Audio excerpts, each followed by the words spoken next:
same one, but I had to change it so much to the point where it had to go in real life. That's the proof that it's me, because I made that. I just had to record it, and that's like exactly what happened. But I just changed up a few stuff and tried to make it in real life. You know what I'm saying? It's hard. It took me forever to get the pickaxe out that video. 13 about my building. They don't fuck with me. Fuck with me. I can't say 12, 13. I'm about to watch some TikTok while I'm at it.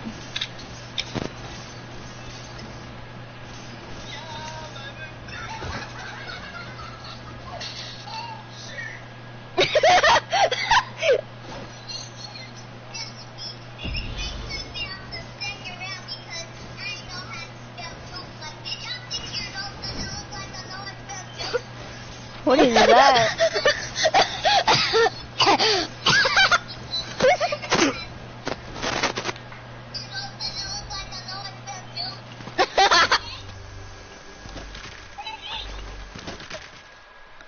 I did it.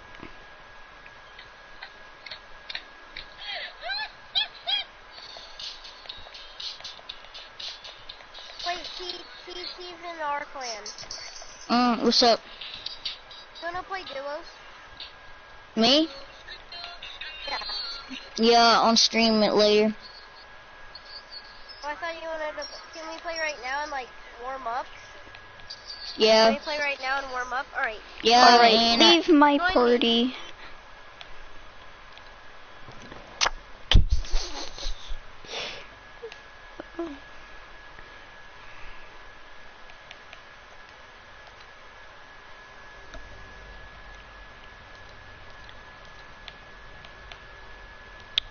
Hola.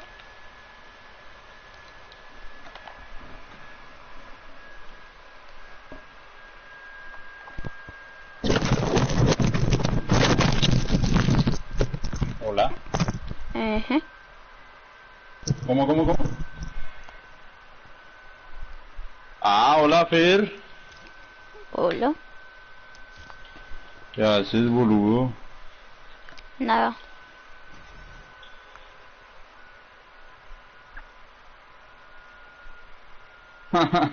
Maldito.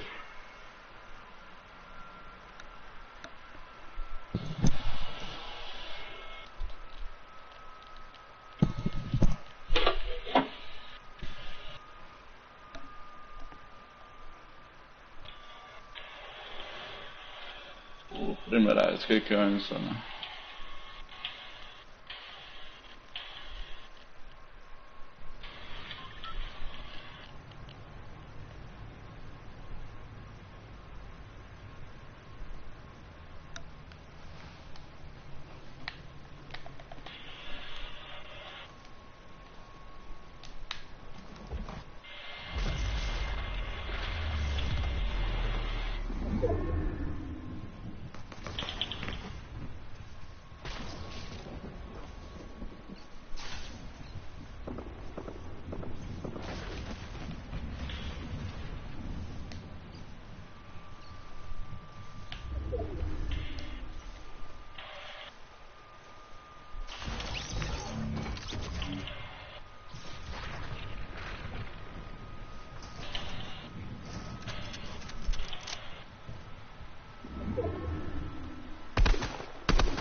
Dale, Sebas.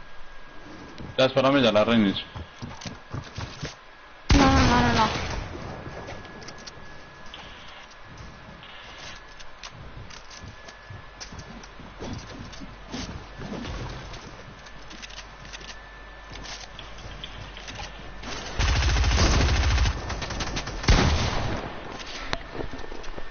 Reinicia la... No lo reinicien.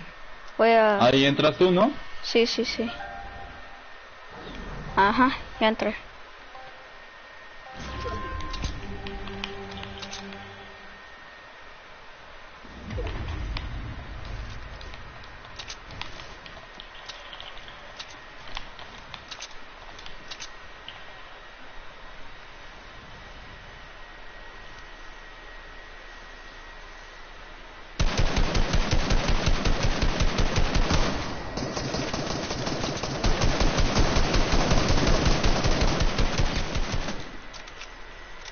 ¿Quién era ese, Fero o el otro? El otro.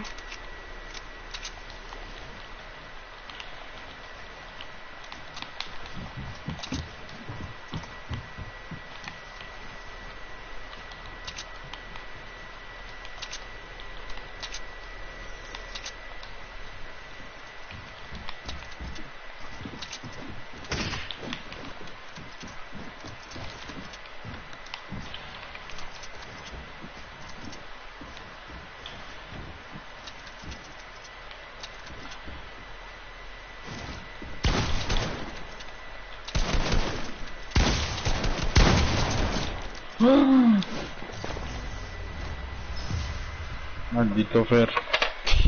Pero voy a estar sin audífonos, bueno. O sea, no voy a hablar. Ok.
Hola. Hola.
Ha ha ha.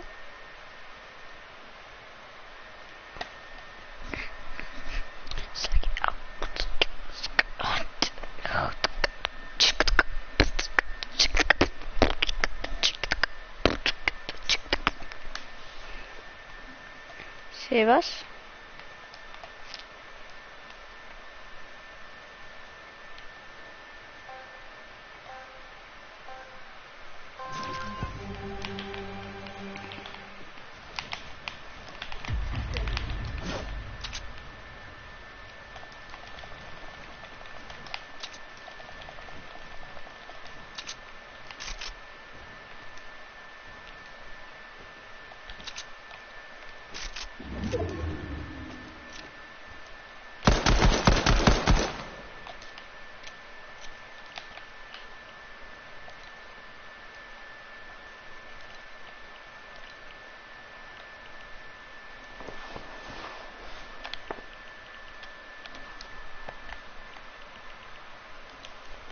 Hello.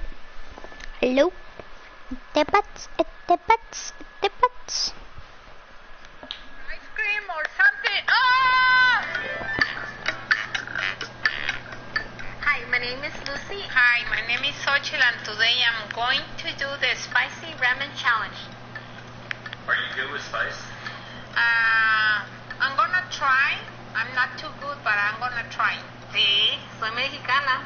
When I eat a lot of spicy food, I get like diarrhea. Dinner is served.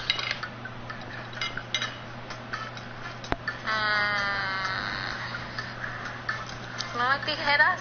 Haciéndole. I'm getting nervous. Bon appetit.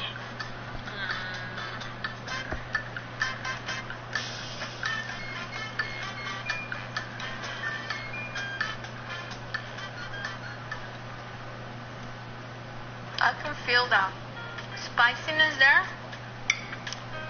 But, okay. Not too bad. Oh my god. I would give it like a 6. It's getting there, but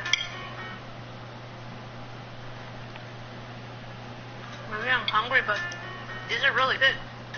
Can I get water or milk or ice cream or something? Ah! This is the spicy sauce? This is not spicy. This is like kicking now. Holy. Oh, yeah. Is it still a 6? I think it's going now to an 8 now. Oh, now it's going to my ears. I think it's getting to be a 10 now. Sorry about this. Oh, no. Holy. Too hot. Mi lengua. My tongue. Oh! My tongue. My lips. My throat. My ears hurt. I don't know why. Oh, God. Don't eat this. This is hell. Este es el infierno. ¿Eh? No more videos, no more challenges, no more nothing. ¿Eh?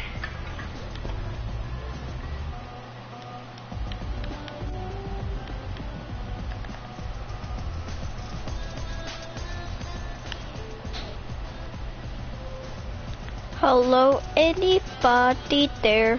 Hello. Hello?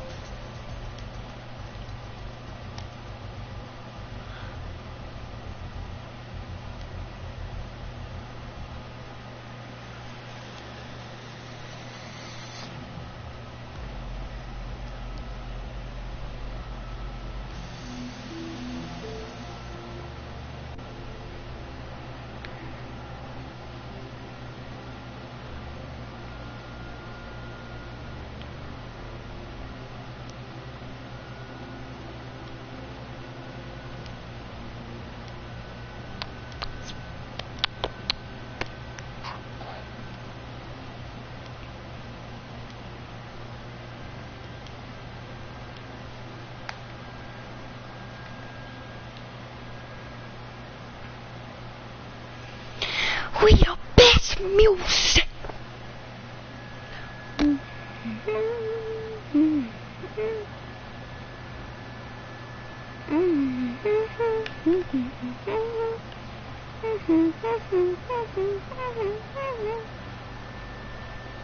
Why can't I dance? Why can't I dance?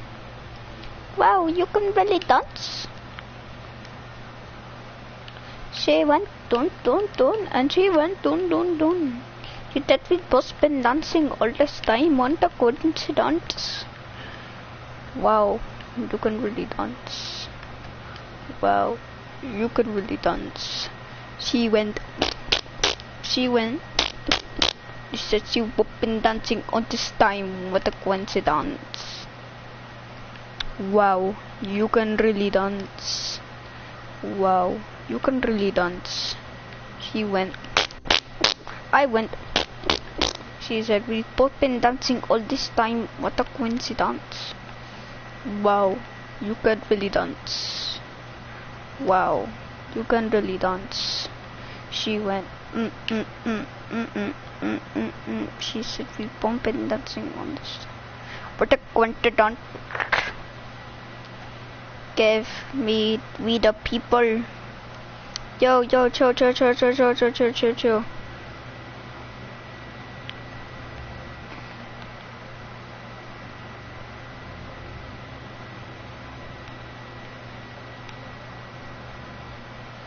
Yo, I'ma get up there to the best music. Yesterday, yesterday. Yes, okay, did it.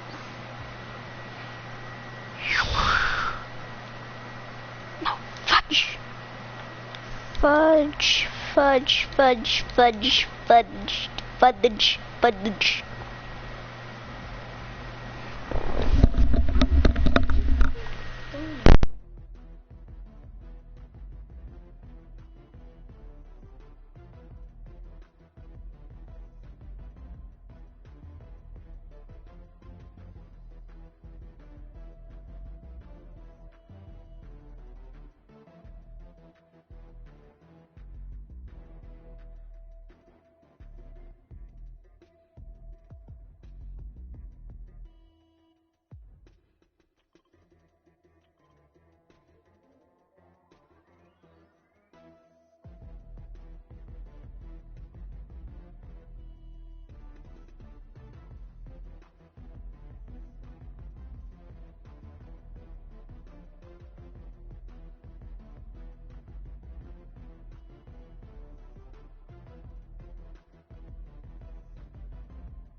Yo.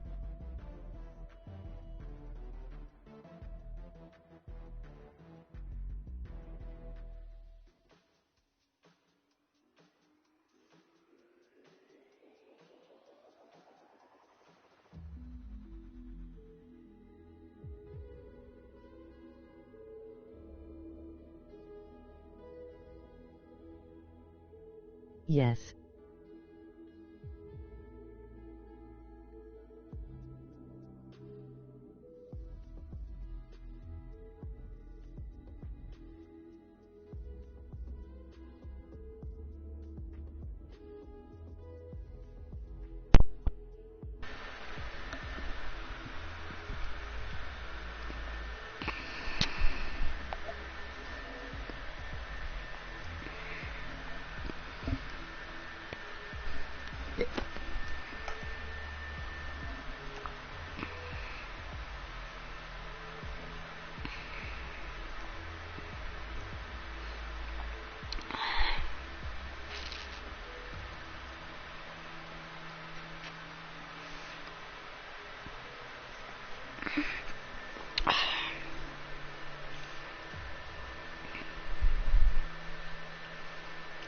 So it's only a matter of time before before the event starts, which is probably gonna be like in a few minutes. What time is it? So it's gonna appear like at 5:55 or 6 at 6 is gonna turn out.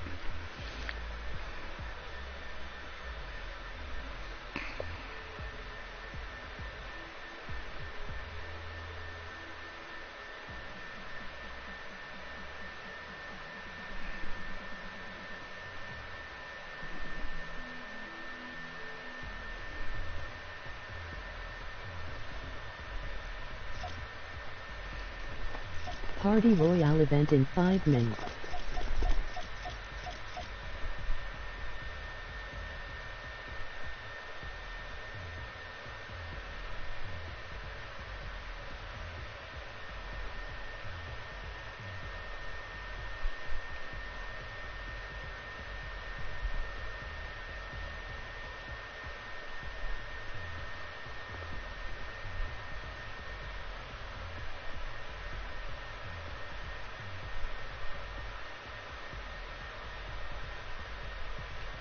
Okay.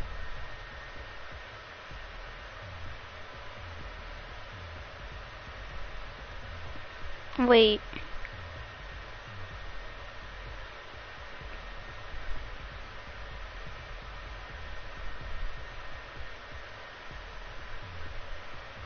Wait. Jakar, is that you?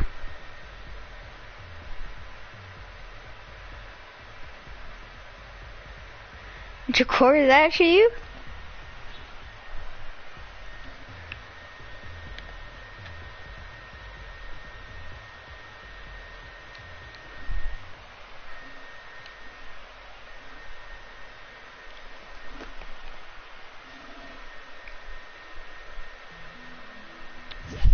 5 minutes.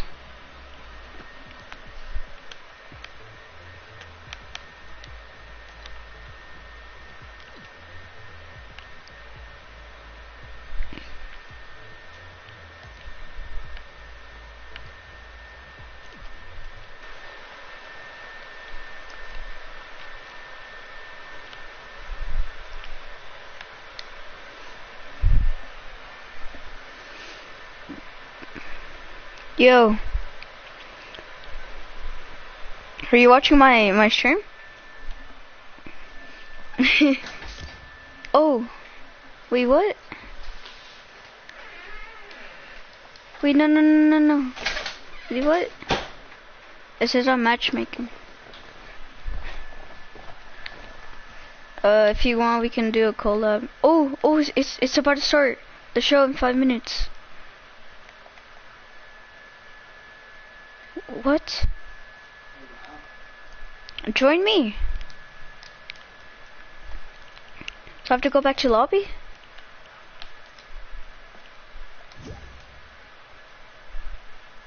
I know. Alright, but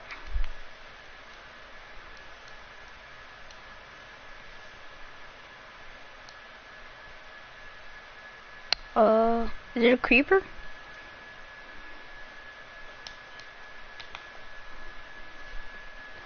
Gassed. A gas, the floating thing. Oh, I think I know what you're talking about.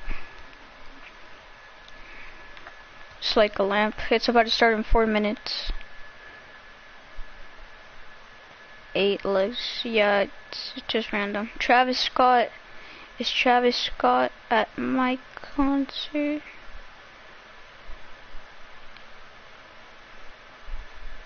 Yes. It's about to start. 3 minutes and 40 seconds.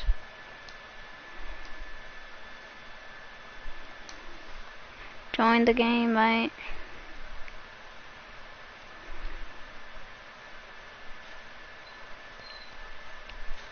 Three minutes, 30 seconds. Wait, where are you? Oh, we'll just watch.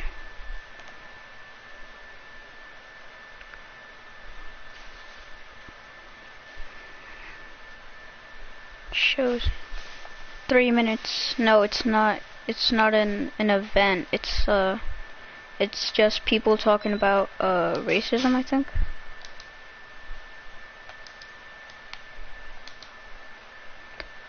No. I don't know, maybe.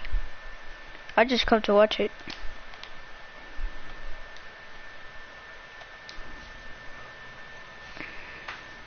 Yeah. You can't dance until the live event is over. No.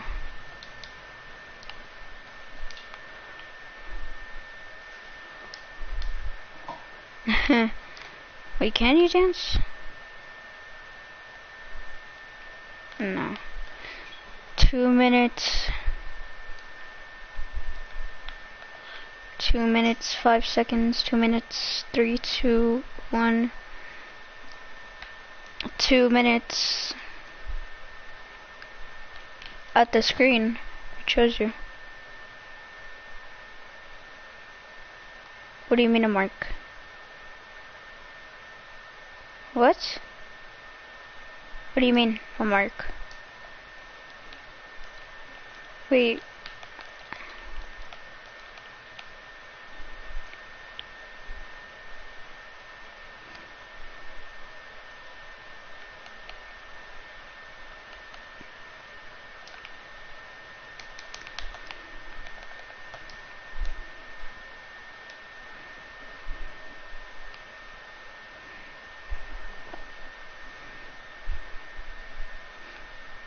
Ten, 9, 8, 7, 6, 5, 4, 3, 2, 1. 1 minute left. Yes. Wait, how do you know if you're not in the same game? Wait, hold up. Wait, what skin are you? What skin are you? Bullseye? No bullseye, no bullseye, and no bullseye. Nope, you're not in my game. Not in my game. 20 seconds, 20 seconds, 20 seconds. Alright, I'ma mute you, and, I'll unmute you when the, thing is over. Alright, bet.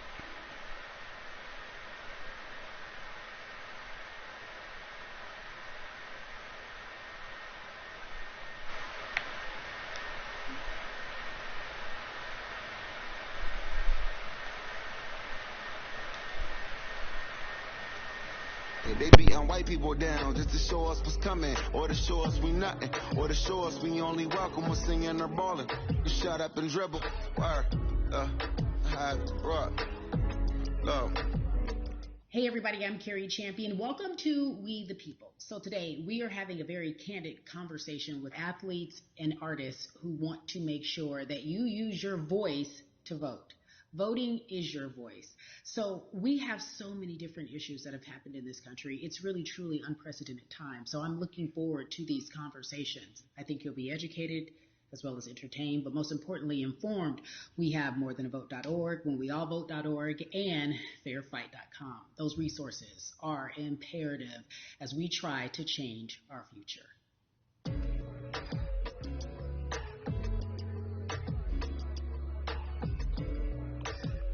Yeah, la. There's no way that we can talk about hip-hop or even the fact that we want to talk about activism, black voter suppression, without bringing in this guy straight from Port Arthur, Texas. We are talking about Bun B. He is an activist, a scholar, and an all-around gentleman. Thank you so much for spending some time with us. Bun, I don't want to start heavy, but I guess I have to, because that's where we are in the world today. It's heavy as hell. And when you think about what needs to happen in this country in terms of change, what's the first thing that you think of? Equality. That's pretty much the first thing that comes to mind, right? Black people need to be seen as equals in this world. You know, we had to fight just to be recognized as a full citizen in this country and not 3/5. The world is now seeing what we've known for so long in the culture and in the community. The one way that we can fight is obviously voting. Talk to me about what voting means to you. I hear people all the time talking about one vote doesn't matter and that voting doesn't make a difference. If that's true, why do they work so hard to suppress the black vote? Because they understand the power of the vote. And so it's time that black people collectively also understand the power of their vote. And not just on a national level, because a lot of times we only have this conversation every 4 years. People need to be very much involved in their local politics. They need to understand who their elected officials are, where they stand on issues that affect you.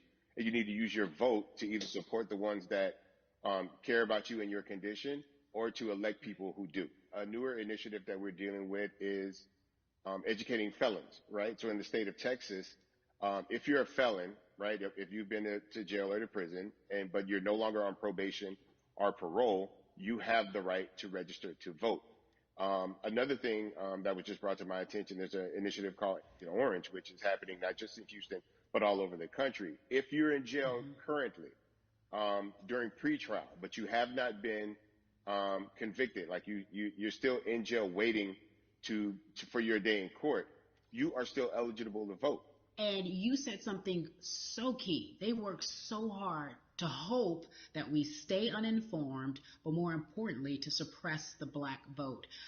If you could do one thing with this message that we're trying to send today about how important voting is, what type of images would you like our people to understand and see when they go to these polls and vote, or when they cast their ballots? I think the images that we've all seen, you know what I'm saying, for decades in this country, if not centuries in this country, we've seen black people oppressed. We've seen black people attacked. So every time you look back and you see those old black and white images of people of color being attacked by dogs and people of color being sprayed with hoses, that's what they were fighting for. Back then, they were just fighting for a chance to vote. People like Martin Luther King Jr., people like Malcolm X, these people died to help us be in a position to have the power that we have now, which is to be able to cast a vote and make a decision about the people that have controls over our lives. So, I mean, if you in your own community need a reason to vote, look at a person like George Floyd. If the people in your city are not open to police reform, are not open to having a conversation about defunding the police, are not open to issues concerning economic equality, judicial equality, and racial equality, right? If they're scared to say Black Lives Matter, you have the power to put people in those positions who do believe that Black Lives Matter, who do believe in racial equality, economic equality, judicial equality, That's right. right? That's right. Who see us as human beings. And if the people in your community don't feel that way, vote them out. It's that simple. Just vote them out. We don't have enough time to sit around and hope that people change their minds. Yeah, Bumpy, you point out something so important. We have the power. And that is in our vote, and that is with our voice, and that's how we use our voice. I think of where we are right now. People say this is a particular moment, but it is a movement, not just a moment. It is a movement. Why, in your opinion, was it George Floyd's death? Why was that the chosen brutality for people to say, oh my God, Black people are still oppressed in this country, and it is not fair? I think it's twofold, Carrie. In so many different encounters between people of color and the police, there simply is no proof of what happened in the interaction. And so what happens is in a court of law, it tends to lean towards the policeman's point of view, right? In this case, we saw very clearly what happened. I think the other thing is due to the fact that everyone was at home, basically, during this time period in relation to the coronavirus, you couldn't avoid it. Right? It was on every television station. It was on every social media platform.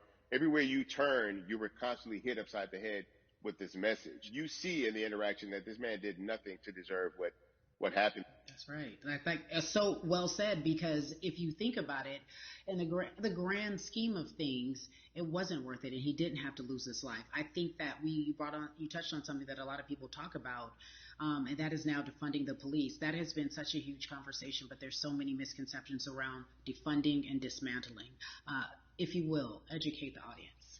All right. So most people, when they hear the term defund the police, they tend to think of, oh, they're going to take away our police department. Nothing could be further from the point.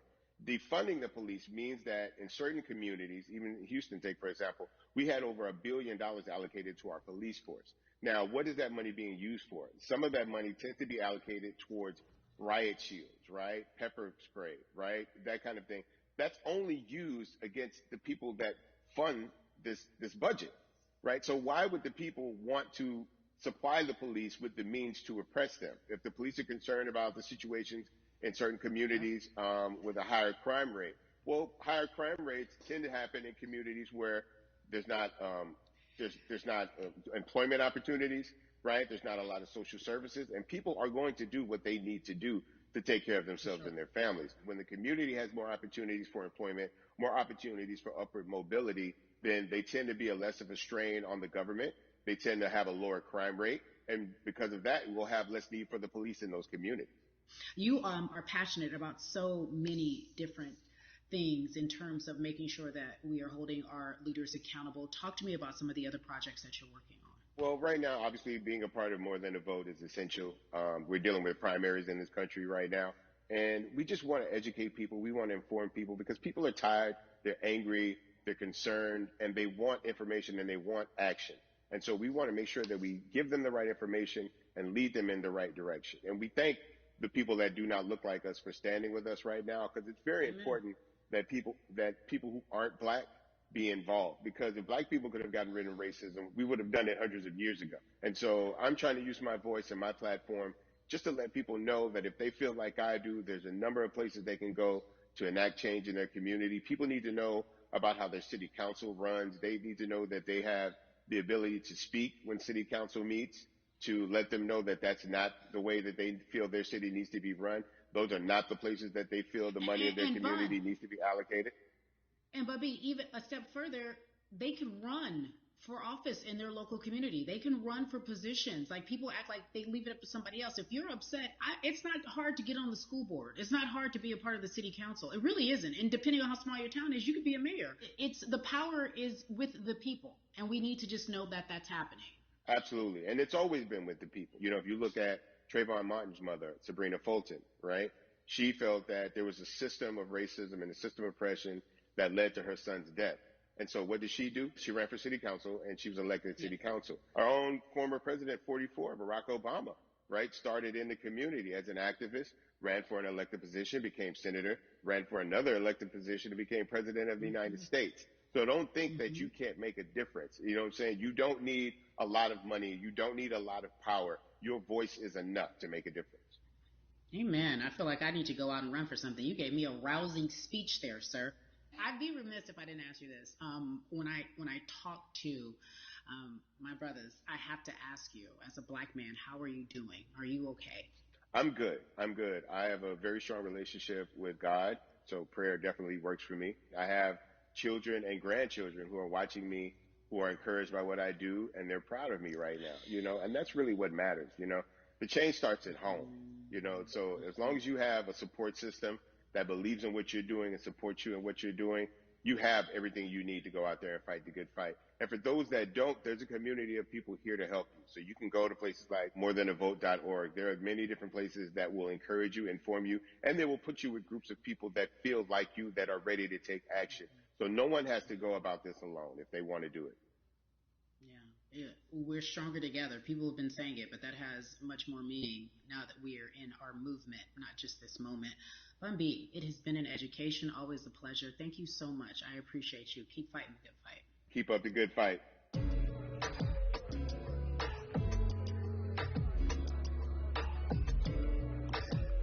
Yeah, la la.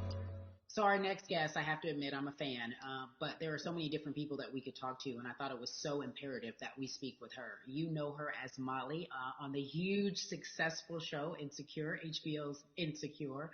She also has a comedy special highlighting her Nigerian roots, and she's an amazing podcaster. Let's welcome in Yvonne Orji, everyone. You have such a beautiful way of making things funny, giving us our medicine with some candy, right? The humor and the healing. You bring all of that to your space. And right now, as you look across this country and how everyone is so broken and so upset, if it's not social injustice, it's the pandemic, it's depression, it's unemployment, the list goes on and on. How are you doing, quite frankly? I'm rediscovering self in a way that is hard, but necessary, that will lead to ultimate joy. I know it sounds like a lot, but no, I think I personally think that God put all of us on a global timeout. Like we just, America hasn't done as good as other people when it comes to timeouts, because everyone else is out playing at recess, and we're still in the principal's office hoping and wishing we can come out. But I think that if we settle into the timeout and really learn the lesson that we're supposed to learn from this season, I think we'll emerge better. We'll learn how to play well with others in more ways than one. And so personally for me, I'm taking this time to learn me in a new way. I feel like I'm being ushered into a new season, and I'm getting still, because sometimes the busy confounds the work that we're supposed to actually be doing. We're busy doing other stuff, but we got work that we need to do on the end. I thought I was gonna be able to rest like everybody else, and God's like, "Nah, we got work to do." You know what? And I think that's what everybody is saying about 2020. It's demanding that we be better. And you said it's a global timeout. What do you mean by that? Yeah, it's like everyone sit down, be humble, to quote the great prophet Kendrick Lamar. But no, seriously, sit down and let's reevaluate some things. Let us unearth and shake up the things that we have been trying to hide within ourselves, within our nation. I think America is going through an unraveling right now, a much needed, a much necessary one. And I think all eyes on us, right? There is no, I was on the subway for an hour, so I didn't miss that thing that happened. No, everybody was home. Everybody, was watching when George Floyd died, and no one could hide it. Everyone was watching when Amy Cooper called the cops. Like, this is a time where it's like, oh, we can't pretend it away. We can't excuse it away. No. It's a global timeout. Sit down, watch, and let's learn. And globally, it's like, hey, we were going business as usual, but it ain't usual no more. Like that's old. Anytime change occurs, it's very uncomfortable. And so right now we're sitting with we're getting we're getting comfortable with the uncomfortable. The minorities, we've been comfortable with being uncomfortable because that to me explains just the existence for whatever we want to do, how we break into our careers, how we live our lives, how we find ourselves one of the few or one of the first. And that's a lonely road. When you look at, and when you talk about this global timeout, everybody had to pay attention to Amy Cooper. Everyone had to pay attention to George Floyd. How is that helping us as a people, as a country during our global timeout? I think, well, one, we're not minorities, Carrie. You already know it. It's like these labels that they put on us. It's like the same way of saying like black on black violence. Also, there's no white on white violence. It's branding, right? It's all branding. Yeah, you're right. It's like white people kill white people every single day. So no, there is no black on black violence. And if you say black on black violence, well then let's brand white on white violence. Like I watch Investigation Discovery. Ain't too many of us being featured.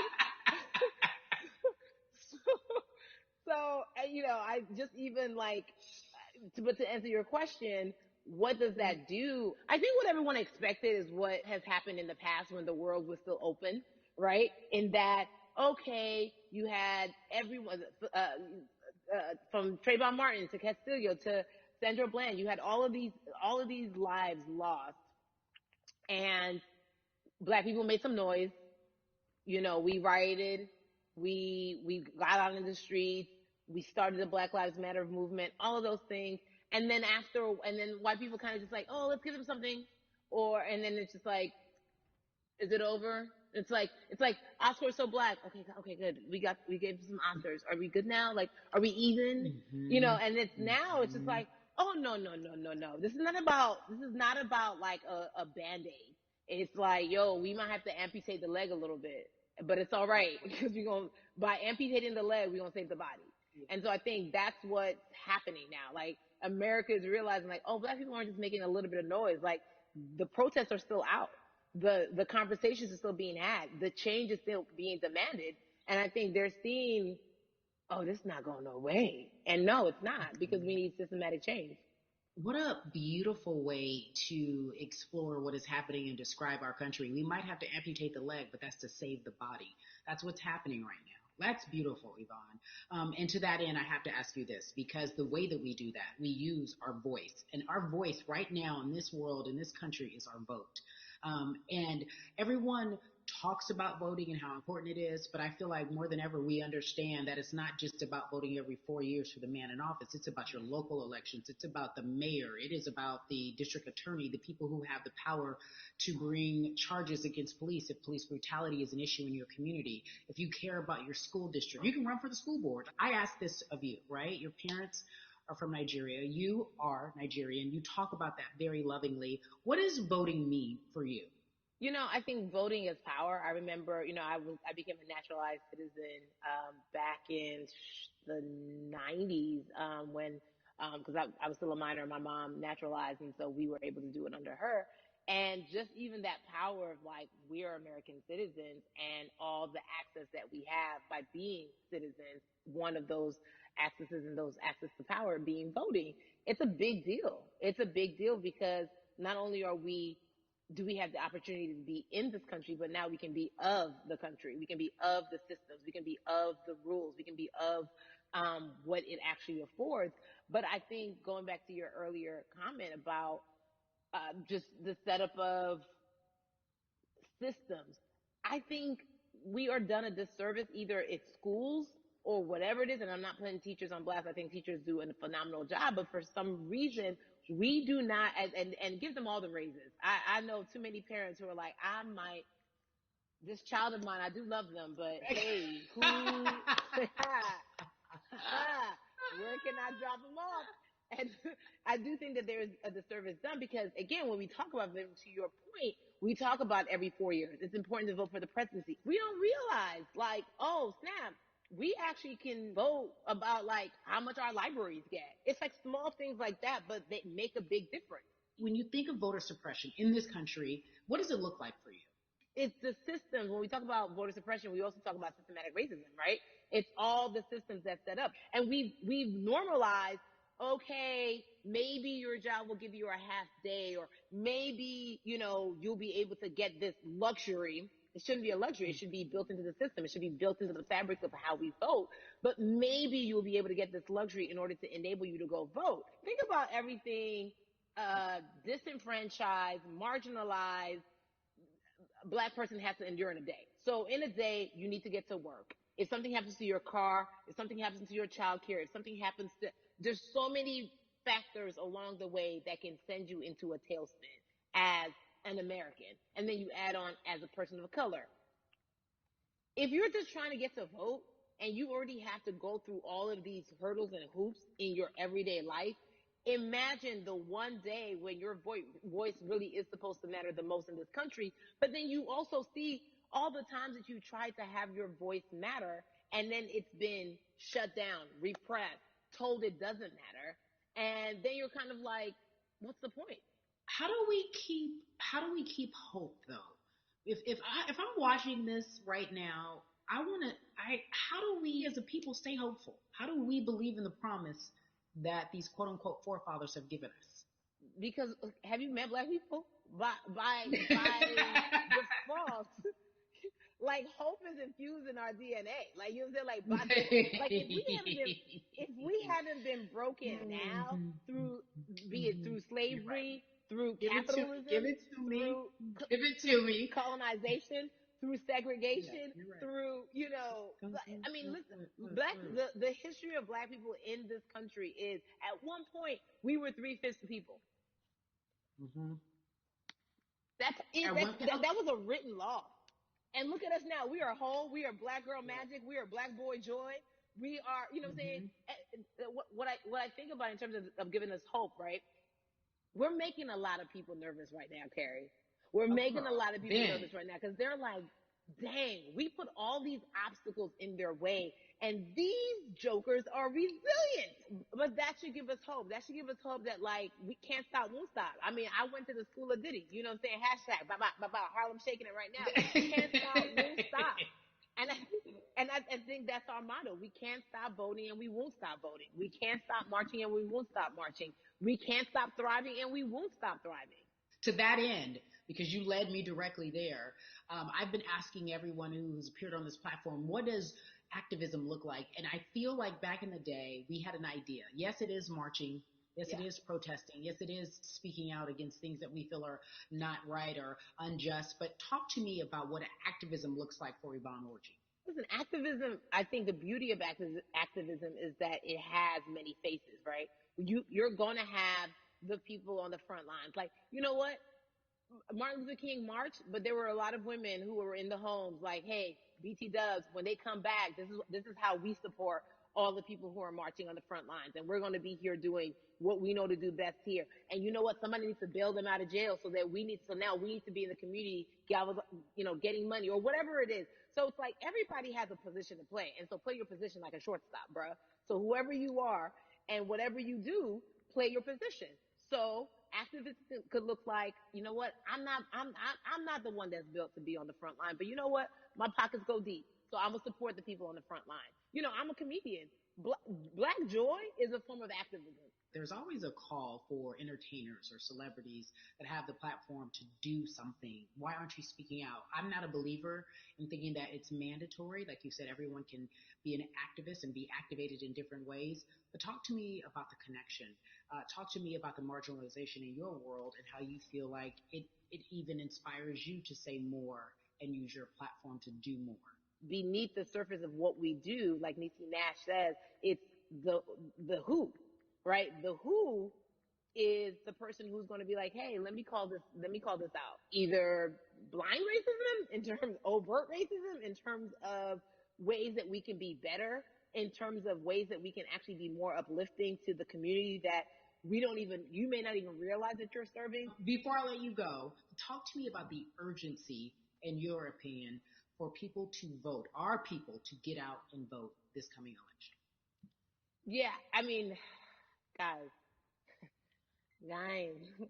if you think you're tired now, I'm telling you right now, we cannot take this sitting down. We can't take this jokingly. I understand that it may be hard to figure out who to vote for,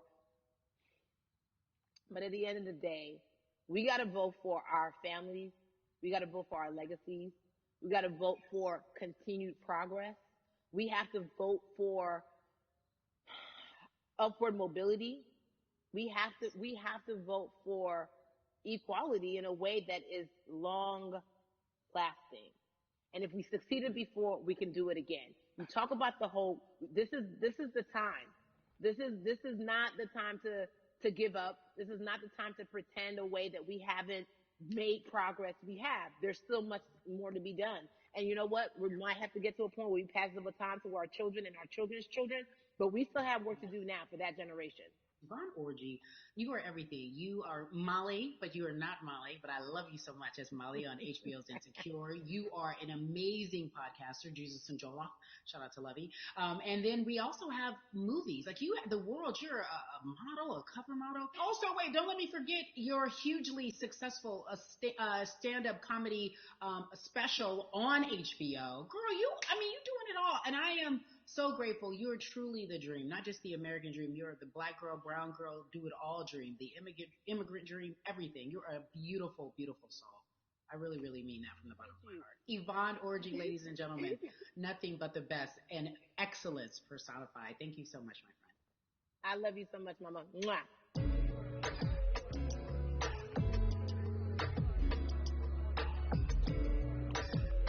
Yeah, la. So Atlanta has been one of the hotbeds in terms of political unrest and social injustice. We've seen so much happen in that city, and we've also seen so much come from that city, including one of our very own founding fathers of the civil rights movement, and that's Martin Luther King Jr. But right now, we want to welcome in someone who has used his platform to talk about voting, to talk about racial injustice, and how he's trying to help. Atlanta's very own Russ joins us now on We the People. Russ, I'm not going to fan out and tell you what some of my favorite songs were that I listened to repeat on yours. We're going to get to the topic at hand. So amazing. We got to talk about, recently you did an interview where you shared your outlook on culture and music. And you also were very candid about the fact that you have a privilege and that it's necessary for you to give back. Tell everybody about what that means.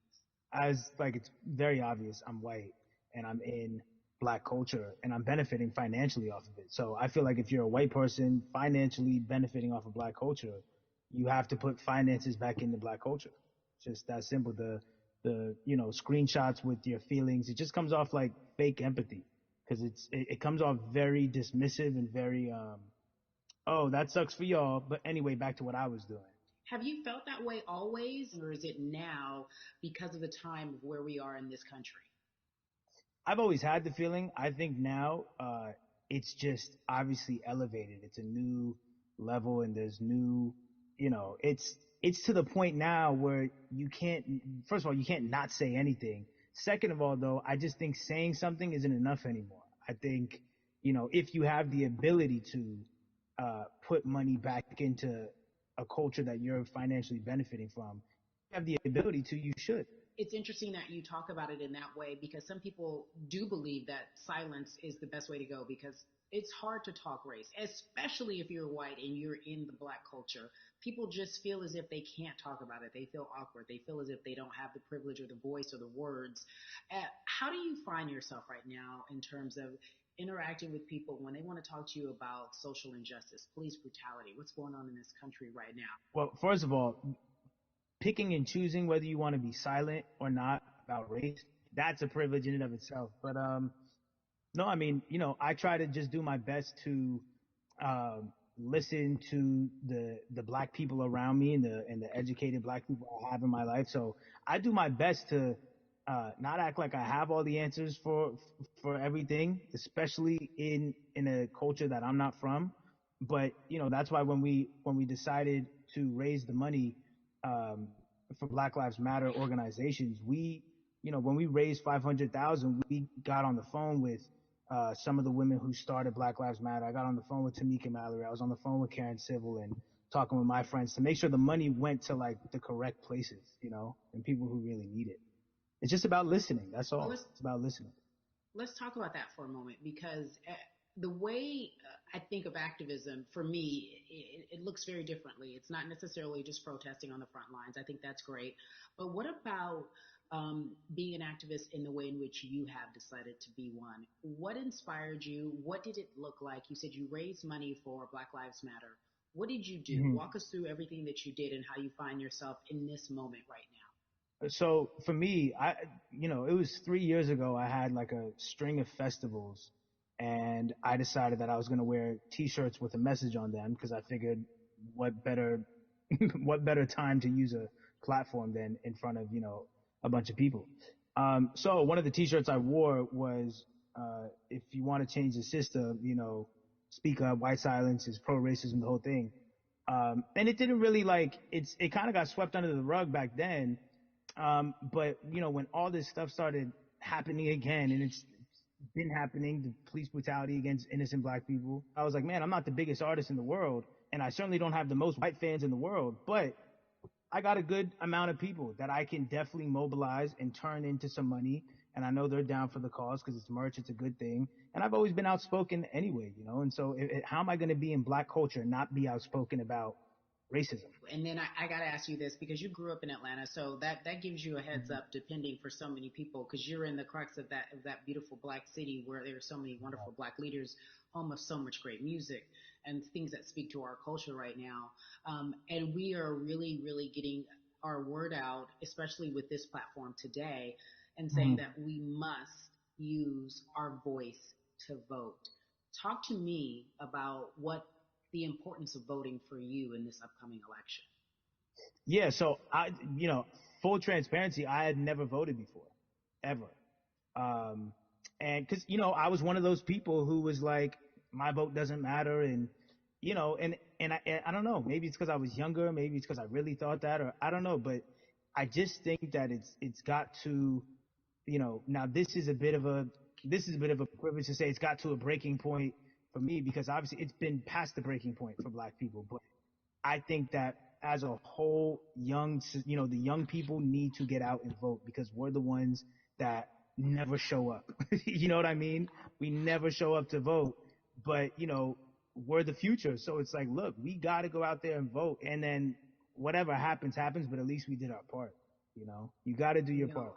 You're very candid in saying that you just decided to vote. And I think there's a beautiful irony in the fact that you have your fans saying, because of you, I'm voting. Right. And there's something beautiful about that. But I want to know why now for you. Why in this moment is it important for you to vote? And what hit your spirit to say, yes, this is the time to do it?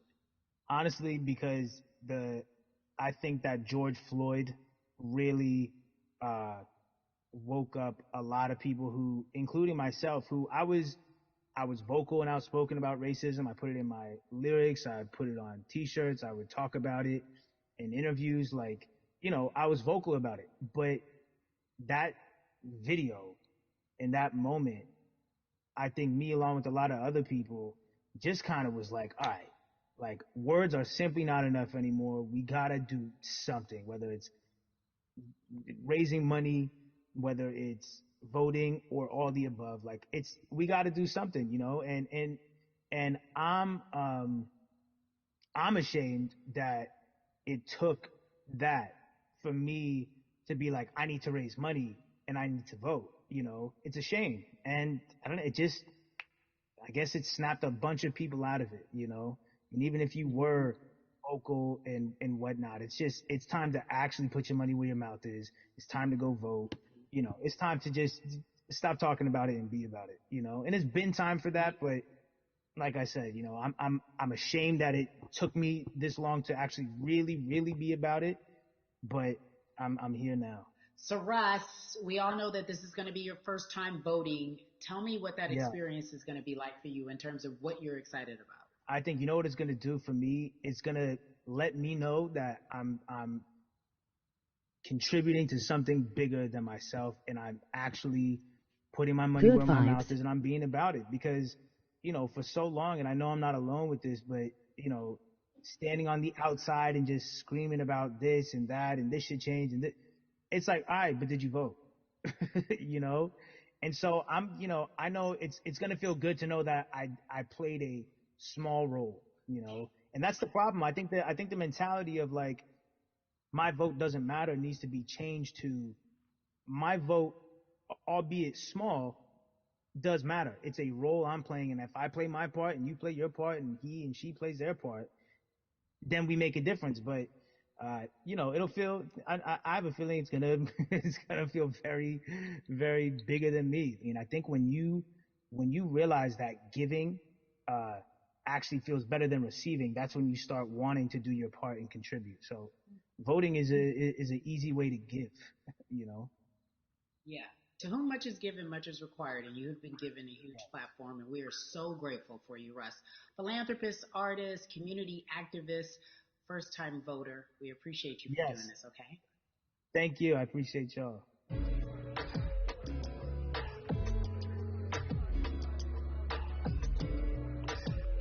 Yeah, la.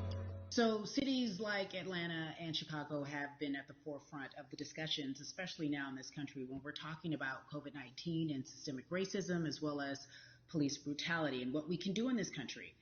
Again, we're continuing our conversation, letting you know that your voice is your vote and your vote is your voice. We can change where we are in this country. Currently, I'd like to welcome in Chicago Cubs right fielder Jason Hayward. I appreciate you.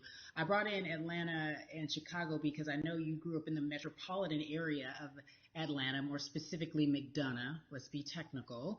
And you have been very vocal throughout this entire time in terms of what our country's been experiencing. Let's look at the past month and a half, if you will. What has been the hardest thing for you to deal with? The hardest thing for me to deal with, Carrie, this last month has just been going from the virus shutting everything down to us being called to action. We've had multiple police brutality situations. We've had people protesting, wanting to get the message out. But I really realized that I need to be a part of the positive message and make sure that doesn't get lost in all the chaos going on, for people to actually hear from a reasonable, respectable person who cares about everyone involved. A reasonable, respectable person who cares about everyone involved, which leads us to More Than a Vote. It is a beautiful collective of Black athletes and artists. You are a part of that. Talk to me about why that's important for you right now and this be a part of that collective. To me personally, it's important to be a part of that because I've somewhat used baseball and my craft as an excuse to not get more involved in voting. But I can't any longer use baseball and work as an excuse not to get educated, and not also to show people like at any moment in time, any walk of life, we can make a difference. So tell me in your words, what does activism look like for you? In my words, it looks like LeBron James, the biggest athlete right now on the planet, speaking up and breaking the ice for everyone. But I think for the first time, people see and hear from us. So now we have white teammates, we have other people speaking up and realizing, okay, like this is how we go about doing this. And to me right now, social media, athletes speaking up, entertainers speaking up, like we're trying to do with More Than a Vote. You said something I thought was so key because covering sports for so long, I know that it's tough for Black players specifically in Major League Baseball to talk about how they feel. Adam Jones did it in a very eloquent way early on, but there are very few that are vocal. You said you all were afraid. Why use that word, and why were you afraid? You was afraid because in 2019 there were 68 of us total, and there are 38 teams. There's 25-man roster on each team. There's a 40-man roster, which is on each team as well. And there aren't many of us. So we're outnumbered in that sense, but not always in a negative way when it comes to our teammates and our clubhouses. But to get to this point, you have to move a certain way. You got to be careful what you say. You can't ruffle feathers. You can't come off in any way. Much like other Black entertainers, much like yourself. Probably having to live through life every day, but to get to the highest level, you got to button up, you got to be seen and not heard. So baseball is, like I said, it was time for us to try and speak up and make a difference and show it's okay to do so because we can't be quiet any longer. That is a button up, be quiet, be seen but not heard. That is an expression that a lot of Black folks can relate to in whatever aspect of professionalism that they experience, especially if they don't work for themselves. They just feel that. That is also a socialization that we have as Black folks, well, especially like you said, if you want to get to the higher level. And for so long, I felt it bubbling right underneath the surface that so many of us who were in whatever positions we were, who had platforms, were tired of pretending and looking the other way and spending so much time making others comfortable while we were uncomfortable. Do you feel that this is the type of movement that is sustainable, or is it just for a time? No, it takes everyone joining in on the conversation. And right now, I feel like more than ever, there is little things as possible to distract from bigger issues. And we saw on draft day, we saw our president, Theo Epstein, holding up the sign saying Black Lives Matter and wanting to include the rest of MLB in that. But now we're having those conversations as well. So I definitely think this is sustainable. And it's not always just going to be the popular thing to do. You know, this is something that people want to get right because they know we care. Jason, you said you think it's sustainable, that what you're seeing, especially with your colleagues in baseball, that this can be something where you're feeling more comfortable.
Send that back until it was too late.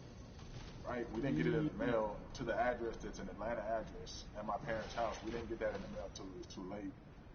And then from other friends and family that are still in Georgia right now, I just hear about them being held in lines too long and trying to get off work. And we know how it is for any family, but let alone a black family in the city or in the suburbs trying to take care of their family and trying to provide for them.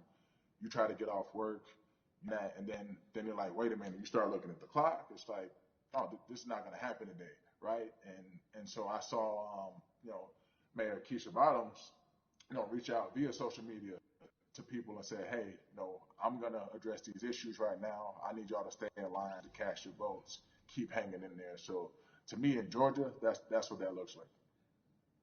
Well, it's interesting that you even bring that up because there have been all these images specifically from Georgia, because that's such a battleground, where you see people, especially when it came to the primaries, doing whatever it takes. And this is real life voter suppression that you're talking about. It's been happening for decades. It's not fake. What you're saying, these examples of sending you your ballot too late after the fact or shutting down the polls at 6 o'clock while people still are in line, that's a real life issue. There needs to be some type of change. And I think that what we're doing right now is fair.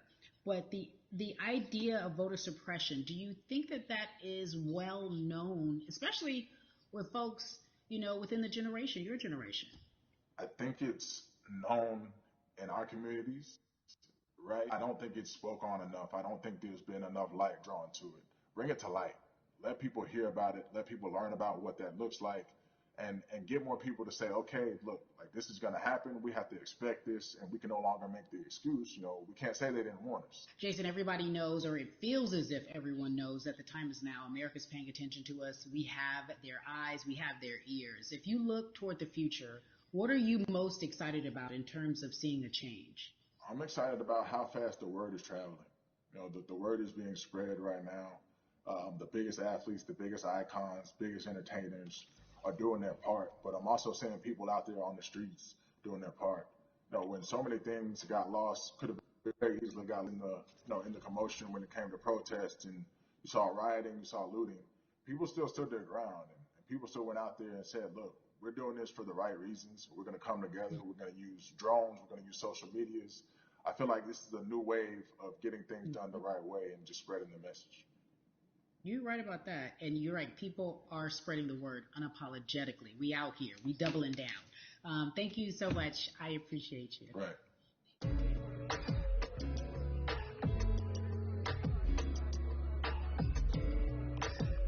Yeah, la. Hey everybody, I am so excited to welcome a friend, a brother, family member, if you will, former colleague, NBA great, sports analyst, philanthropist. He does it all, and he's here to give us his time and his platform to talk about something that is so important, and that is voting. Everybody, welcome Jalen Rose to We the People. Talk to me about how important it is for the people who know you and love you and look up to you. Why is it so important that you use your platform to talk about voting? Initially, we have to get past the stigma of the mental systemic racism that comes with the presidential race, governors, mayors, senators, judges. We've been conditioned to believe that our vote does not matter. So usually when we looked up at all of those races and people that were running, not only did they not look like us, we didn't believe they were there to represent our best interest. So therefore, as a collective, we didn't mobilize until Barack Obama, and we felt a sense of hope that finally our country is going to do something that we felt would never happen in our lifetime. And I remember being at the inauguration in 2008. I made sure I was there. And we voted.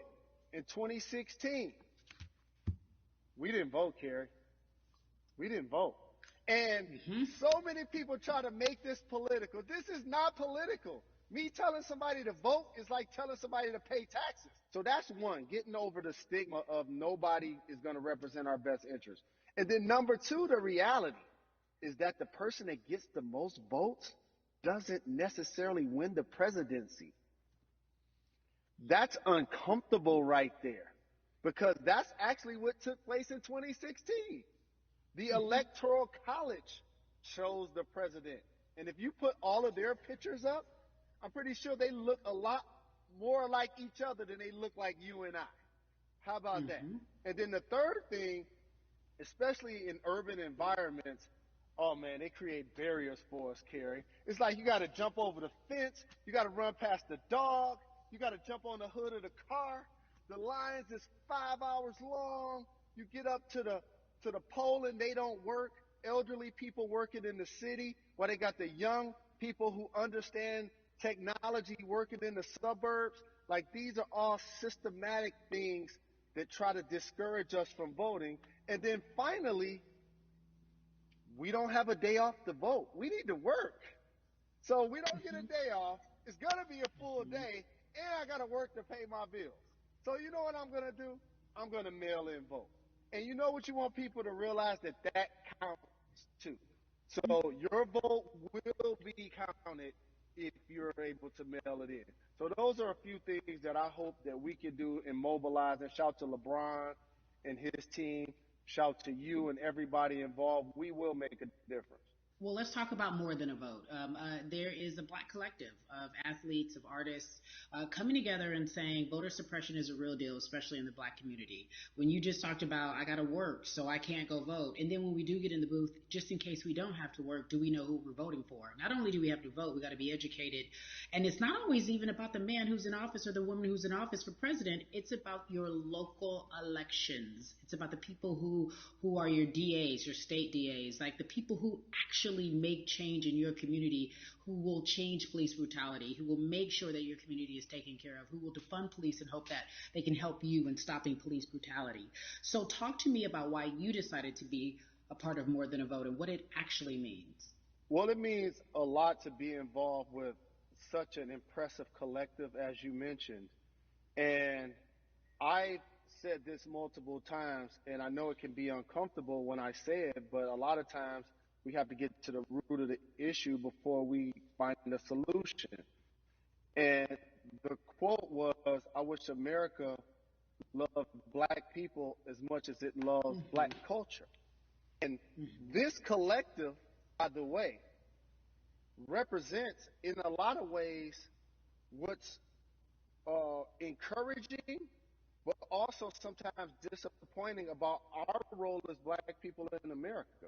Because we were brought here as labor and to entertain. And we use those vehicles to get paid and move to the suburbs and be the idols of white kids. And so now that we have this collective, I would say sports and entertainment represent the most powerful group of black men in the United States. I'm talking about money, power, celebrity, the ability to mobilize, community involvement, their leadership, their intellect.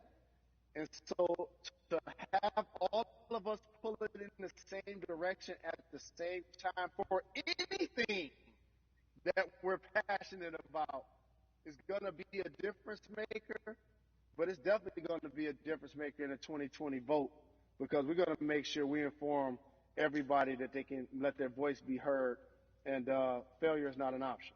Jalen, what does voter suppression look like to you? A perfect example took place recently, Carrie, in Kentucky. It was 6 p.m. at night, and so many people were standing in line enthusiastic to vote. And you know what they did? Locked the doors. And you know what the people did? They continued to bang on the doors, continued to bang on the windows. They continued to let it be known they were not going to leave the premises until they got a chance to vote. And you know what ended up happening? They opened those doors and allowed those people to vote. So do not be discouraged. These barriers show you that it matters, and we're here to help you break through them. The same thing with our platforms and voices, Carrie, because you know what's going to happen. At some point, Breonna Taylor is not going to be trending anymore. People are not going to be protesting anymore. But it's still up to us to keep making sure that our voices get heard, and this is one way to do so. Right, and that is a form of being activated, being an activist. It doesn't have to be protesting. It doesn't have to look like what you think traditionally activism looks like. It's voting. It's that simple. We now have to understand, like, this is a critical mass moment for this movement to continue to hold up as much steam for as long as possible. And that's what this collection is going to hopefully allow for that situation to happen. Jalen, in today's age of technology, it should be easier to vote. No doubt. It's like we call these devices smartphones, but yet I can't vote from it. All of the things that we do in our lives are in our phones. All of these barriers are things that people will need to overcome in order to create a level of enthusiasm to vote. And again, this is not political. It's your right to do so. And there's so many times where you feel like somebody may have gotten done unjustly in your community. Pay attention to who the judges are, who's running for Senate, mayor, governor. Pay attention who's running for president. And let's make sure in 2020 we make a difference.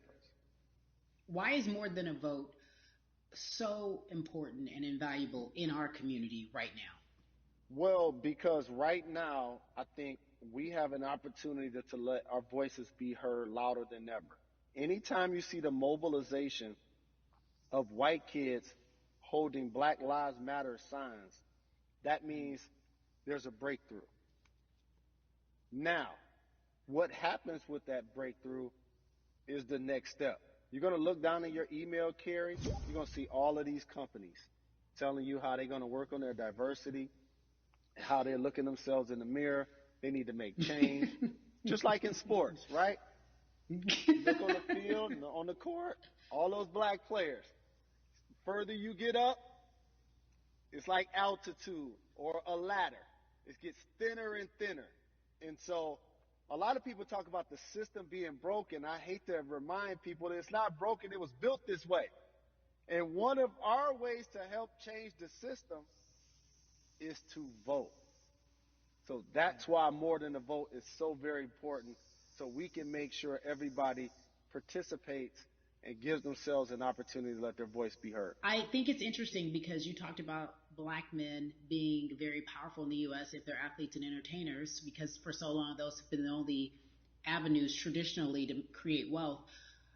The NBA season comes back. What are your feelings on the season coming back in the midst of everything that is happening? I think you'll see players challenging the establishment more.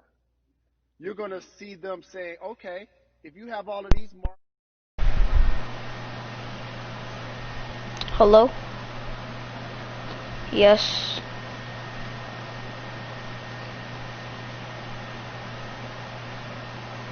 Battle Lab? Sure, hold on, let me ask my friend. Jaguar? Hold up.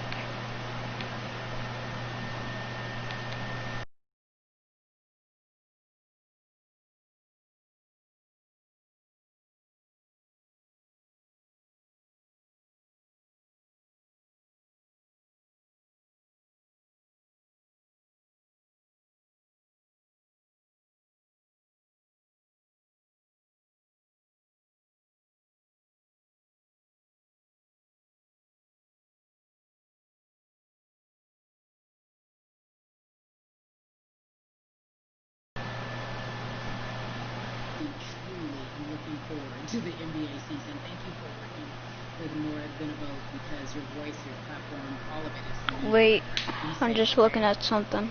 Yes, ma'am. I love and appreciate you. One call away always. Thank you. Love you, brother. Love you too. Every conversation that we had today, I hope was helpful for you. I am so grateful to everyone who came on with me to talk about what's going on in our culture and how we need to change. Huge shout out to Jalen Rose, Bundy, Jason Hayward, Yvonne Orgy, and Russ. Their words were inspiring, but also important and invaluable. I hope your phone is full with all the information that we've been able to place in front of you. Again, you need to check out these resources because they are so important, because we want you to vote. That is your voice. It is important. We, the people, want you to vote. So, go to morethanavote.org, fight.com, and weallvote.org. Again, thank you so much for joining us and paying attention, because this message, again, is invaluable. I'm Carrie Champion for We the People.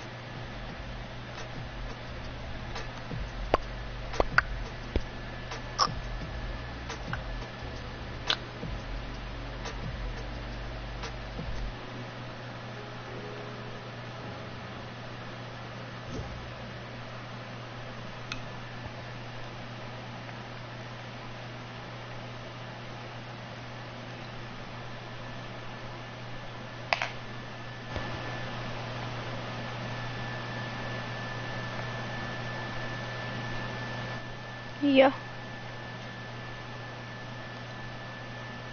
Alright.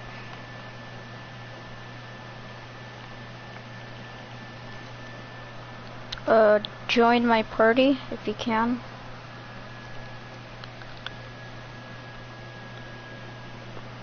Alright. What's your username? Oh.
at my hand. I had.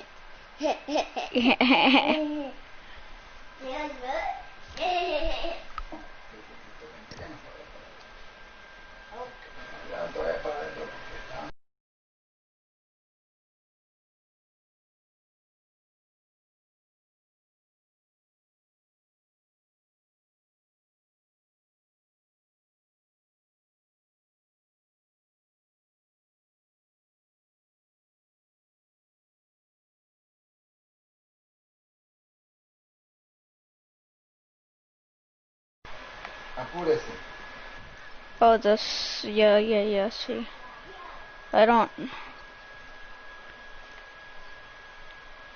Glasses and the hat.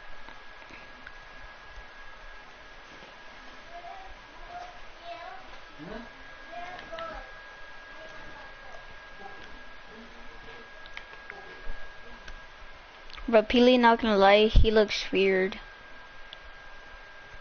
I like it better like this. Like this. Ooh. Let's see, new item shop. The device. Oh, I can't hear it. Let me see. Settings.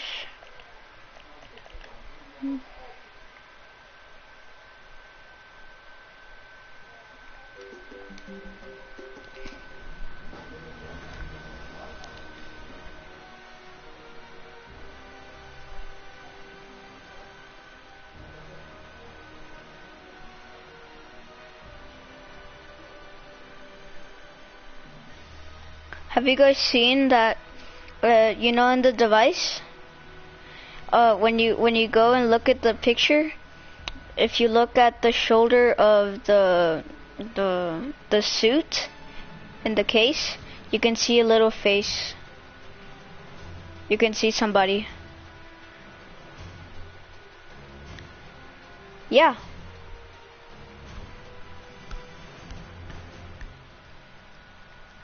And people are trying to find out who it is. No, on the other shoulder. On the shoulder.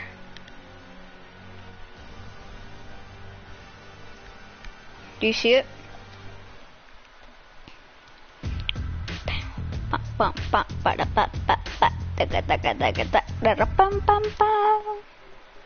Scarlet Defender. Yeah. Battle lab. Ready up, everybody. Keep inventory on.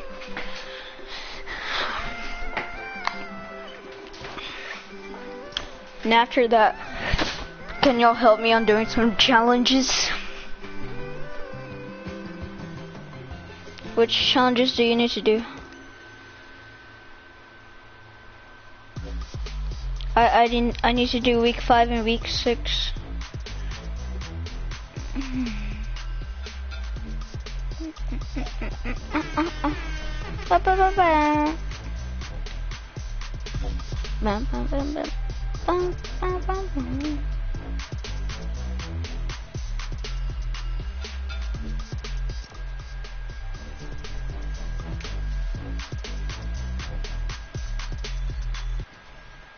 You know that that game mode that you can only hit people when you headshot them?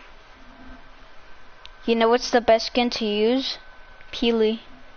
Cause you don't know where is the head.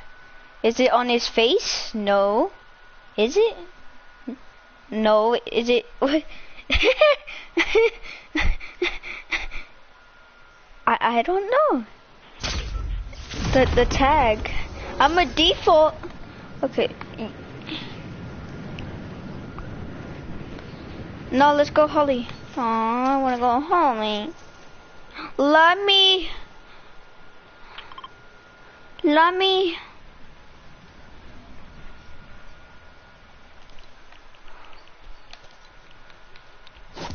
Team 4.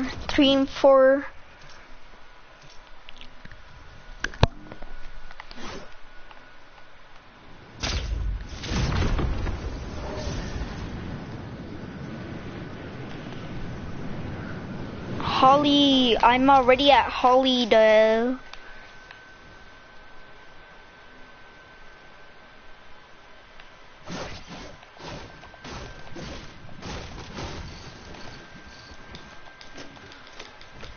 Llammers? You found some llammers? I'm gonna hide these babies so nobody can find them. Oh yeah. What? Oh yeah, I'm not on your team. I'm team 4. What?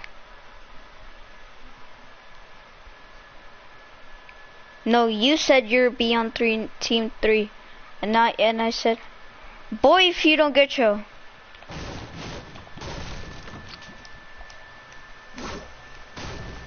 Exactly.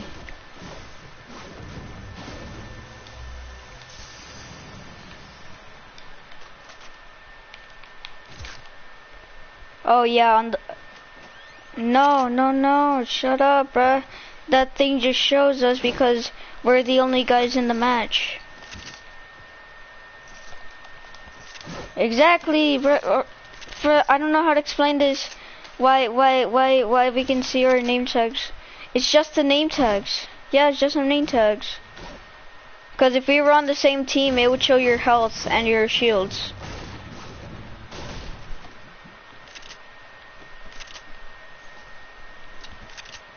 No. Boy, no, what? What are you talking about? I don't even know what you're talking about. Still okay. Bro, I'm already on a different team. What team are y'all at? Team 3, team 1, and I'm team 4, so we're not on the same team. My what? Salty Springs. Oh yeah, cause he's on the main team. So you have to switch to another team. That's why.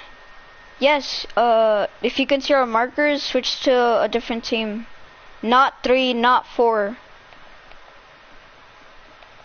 No, cause you're on the main team. You're on team 1. That team, it's the OG team, which means that you can see anybody's name tag.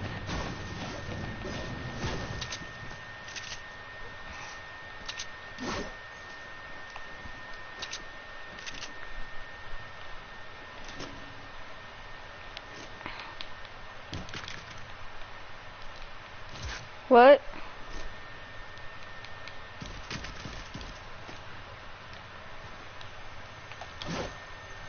Yeah, I'm gonna get a shotgun same.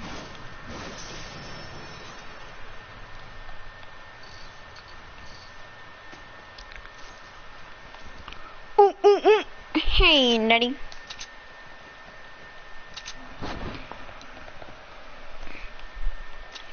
So I'm just gonna plan on destroying all, and I have 25 plans, and I think they're actually gonna work because I have strategized a plan that will succeed flawlessly. Oh no! I literally had bots and I was gonna use them, but there's only 5 only, a stack only. That's 5. That's literally 5. That's nothing. Plus they're garbage. They're literally like henchmen. How are they annoying?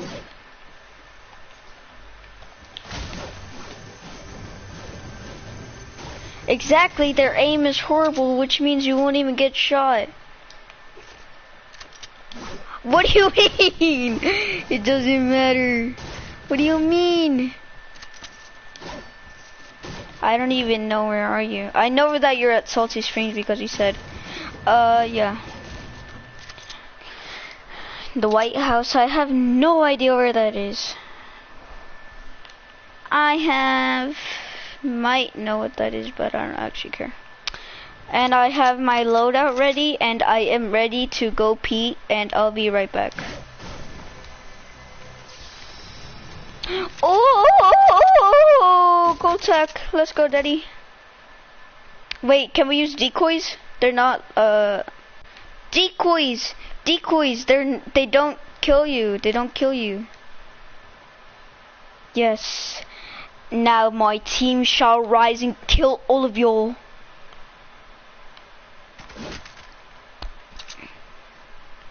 No, I don't know.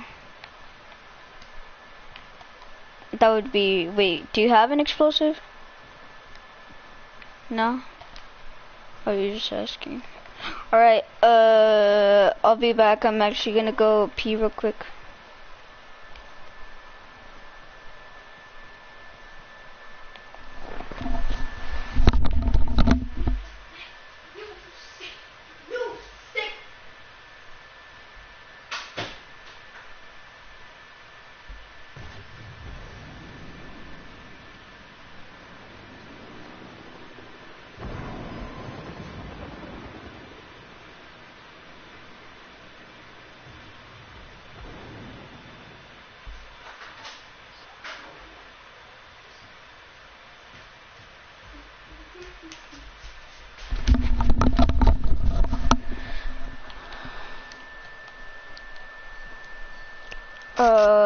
No.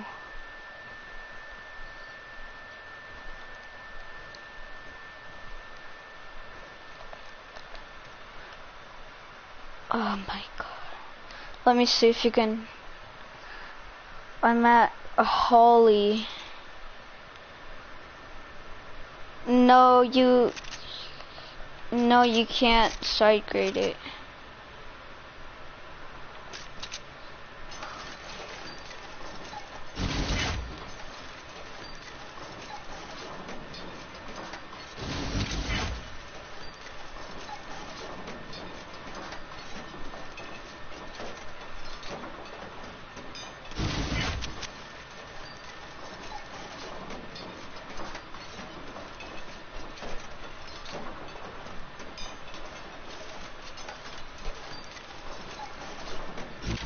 Let's go, gold score.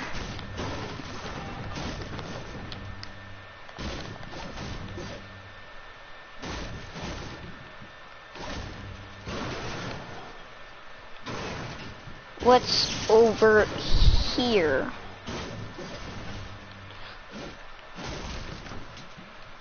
And now I need that somebody once told me the world was gonna roll me. I ain't the sharpest tool in the shed. She was looking kinda good with the finger and a thumb and a shake of an L on her forehead. Saw the wheels stopped.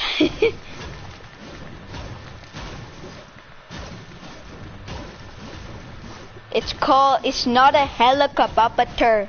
It's a helicopter. You said a helicopter. Dallas fan? You like Dallas? You like Dallas, actually? Disgusting! Literally disgusting! Okay, so then we're gonna... I am not ready. Yes, I'm still at Holly.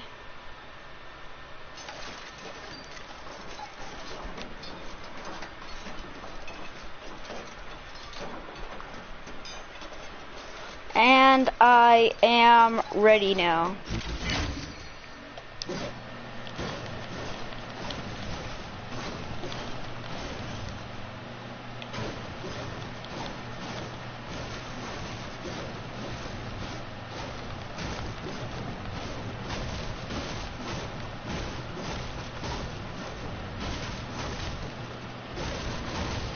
What is that noise? Oh no! The popos! The popos! The popos found me! The popos found me! Oh no! The popos found me. Run. Run with your tiny legs, Banana. Run. They found us. Banana, the popos found us.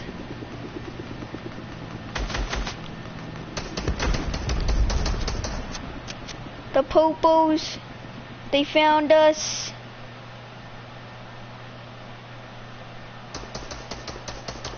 Oh, there you are.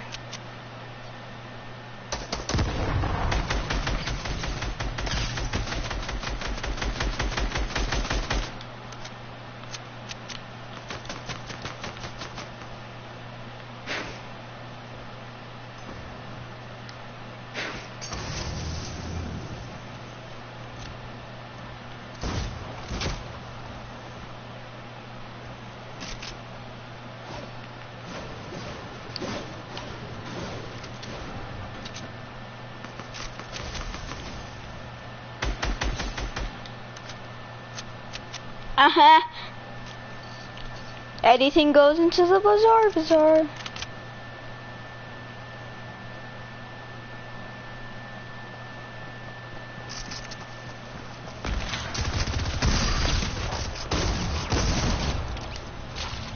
So close to dying right now.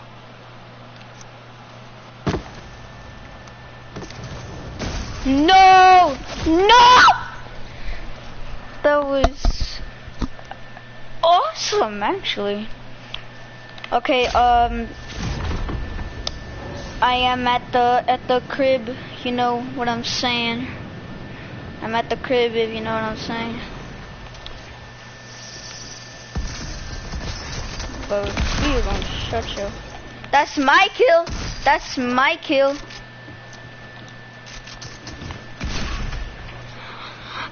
Ah!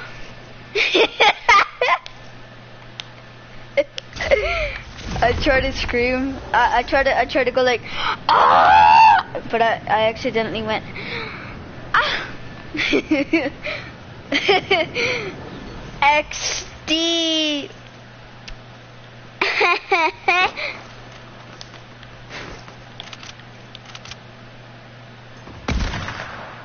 Ah, how did I not hit?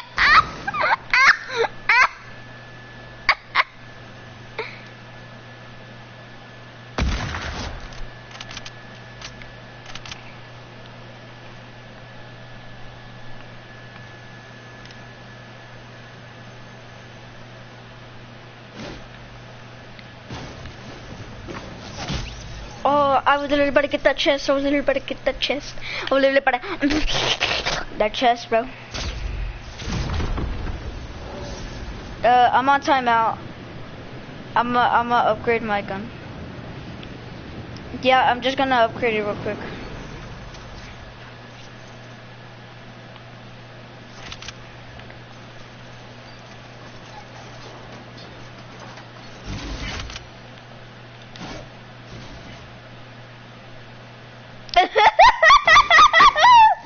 What is that? What was?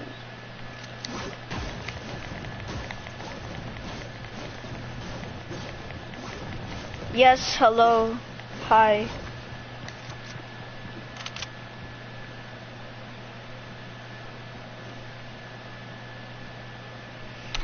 It's because there was a delay on the cars. They were supposed to come this update, but they didn't because there was a delay. What? Okay, I'm out of timeout. You don't want to mess with my scar, boy. That is the worst bloom I've ever touched in my life.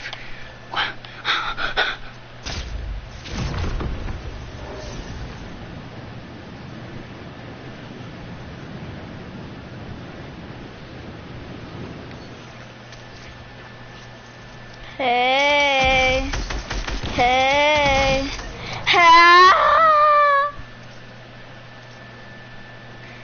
Oh my God. I gave birth to Jesus Christ himself. Oh, Jesus Christ, it's Jason Bourne.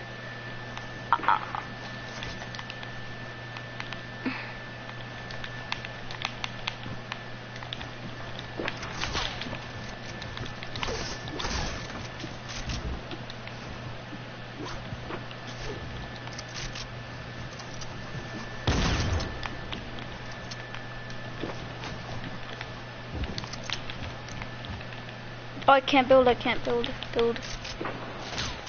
Bro, we're literally trying to fight, bro.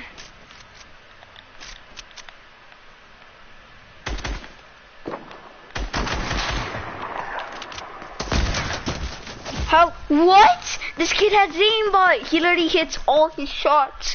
What do you mean? What do you mean? What is this game? What do you mean? What do you mean?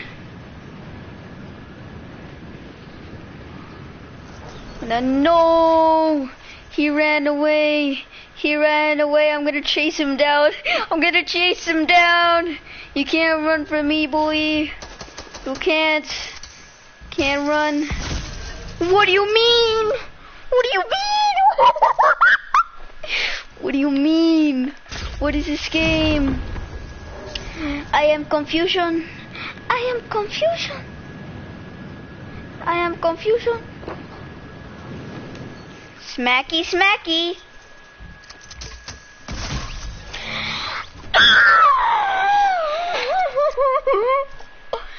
Tell the morning cheese, ladies.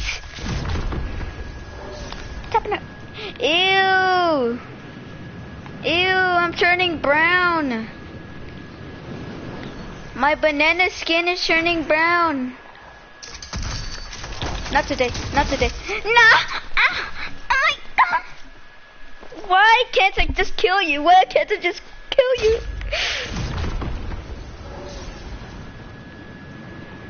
Yeah, it's a bit annoying, but I'll get used to it. Exactly, like how does he hit all his shots? Like what?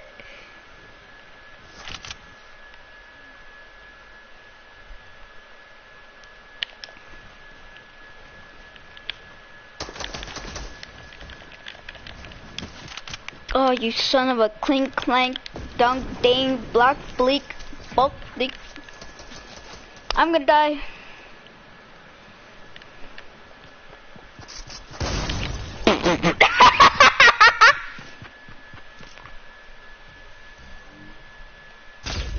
Ooh, what thing can fly and starts with an H? Hello? No hose.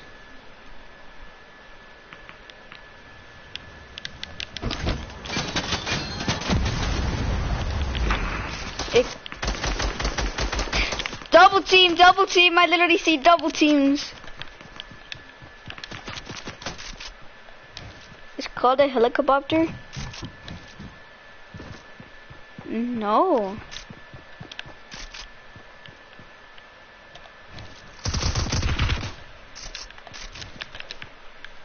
What? Oh, how are you not dead? How are you not dead? I'm trash, I'm trash. I don't actually know, Daddy.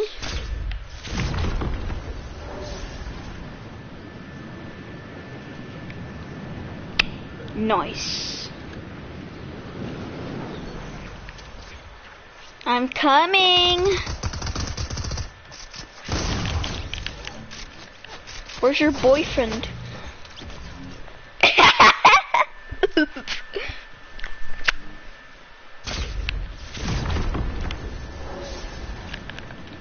Okay.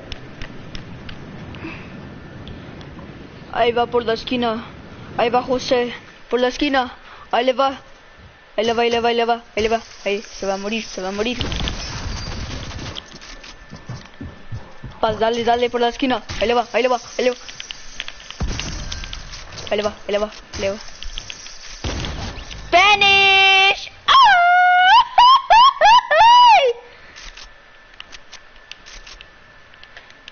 Ahí le va y le ganó. Gol, gol, gol, gol, gol, gol, gol, gol, gol, gol, gol, gol. I can't believe I actually say that. Oh, let's go! I actually made that. Okay, I'm gonna go find a llama to get a bunch of mats. Llama! Llama! Come here! Llama! Llama! Come here! Llama! No, sorry. Mats are mats and they are a management property. Can I just get my mats, please? Can I just get my llama? And this goes out, okay. I'm at the factory, the wood factory. Ooh! Purple charge!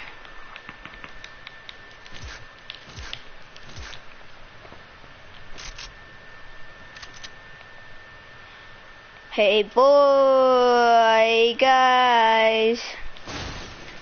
You don't want to smoke? Pull up on me, you would joke.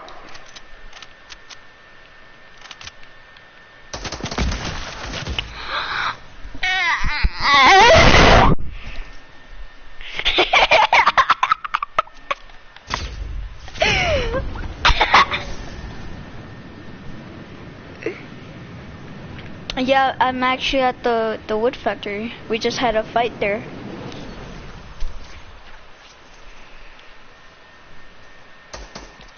No. How did that miss? What do you mean? What do you mean? How did that miss? What do you mean? If you're trash and you know, clap your hands.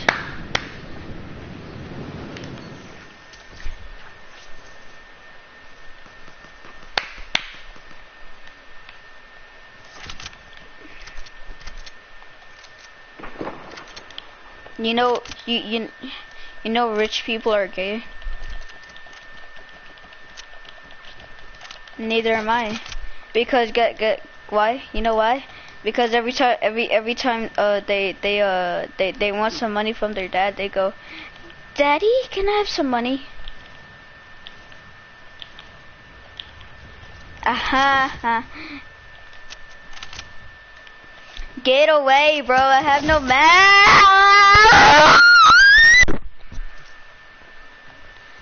Clap, clap.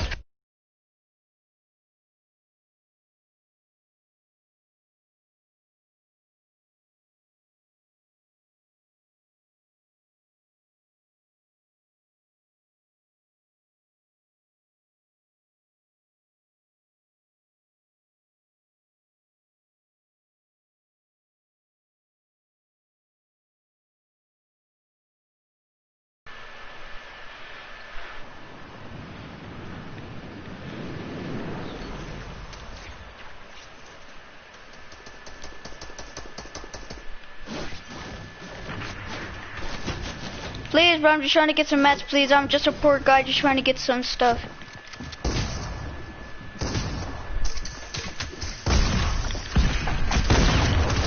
I'll be back.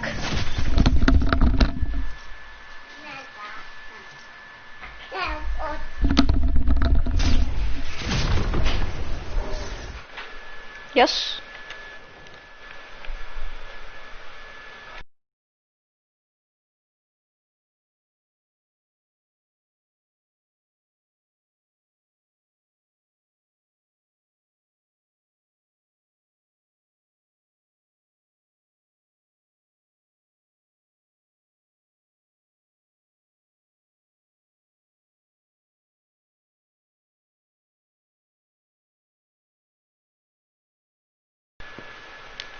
Okay.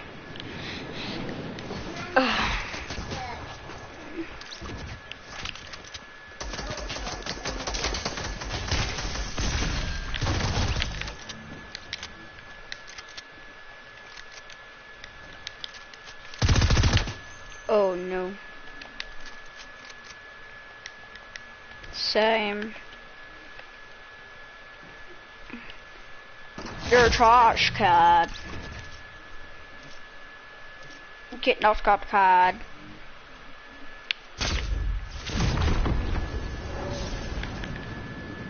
How, what? You just don't scope. You just don't scope, that's no scope. Ah!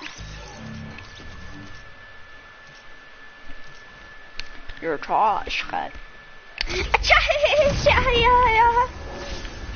Hey, you shut up when I'm talking to you. You shut up. I'm getting the high ground. Heart's been broke so many times, I don't know what to believe. Mama says it's my fault, you wear my heart on my sleeves.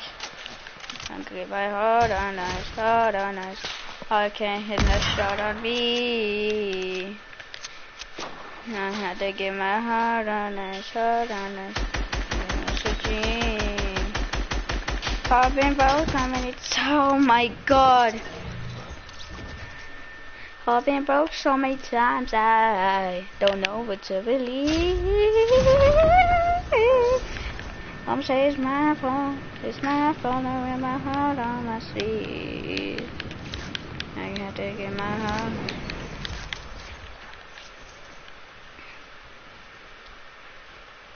Say hello to my little friend.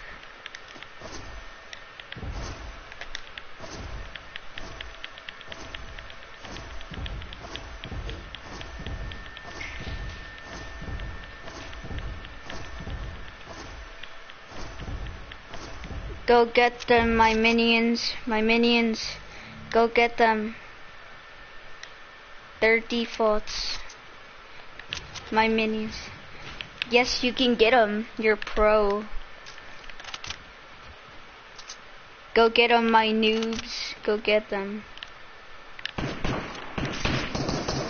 Get them, get them.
Or how about we do a challenge? Y'all two versus my minions. Y'all two team up and try to find. I'll find more minions. Minions find more minions. No, those are our enemies.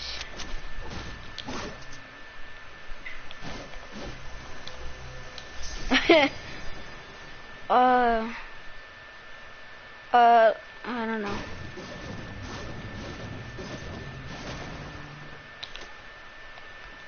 Minions.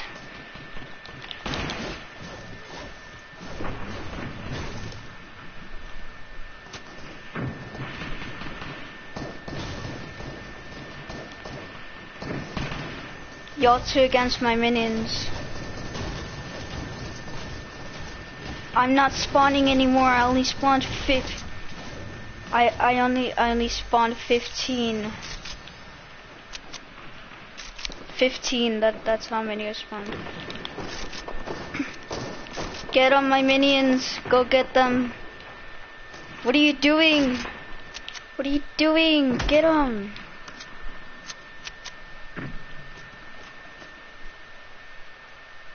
Get him! I see him. Go get them. Go get him. Yes, only 5 more. That's it. And then I'm not gonna spawn anymore.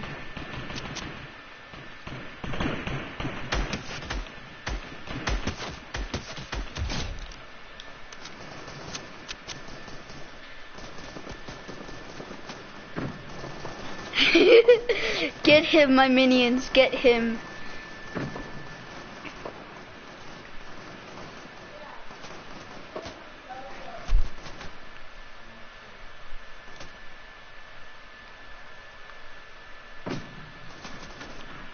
My minions.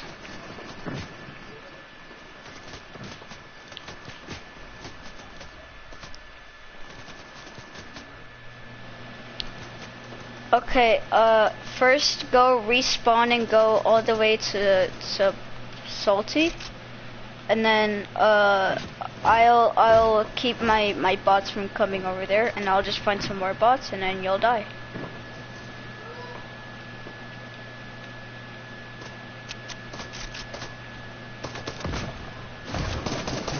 Get them.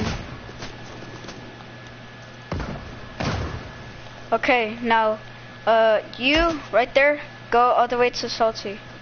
And then I'll find some more bots, in the houses.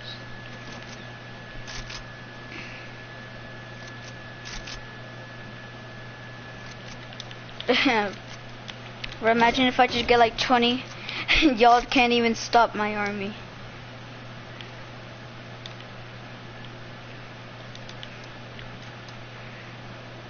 I'll be back. Hold up, I'm gonna join somebody else's PlayStation party. Alright? Oh, cause I'm gonna talk to him. Alright? Yes. Okay, I'll be back.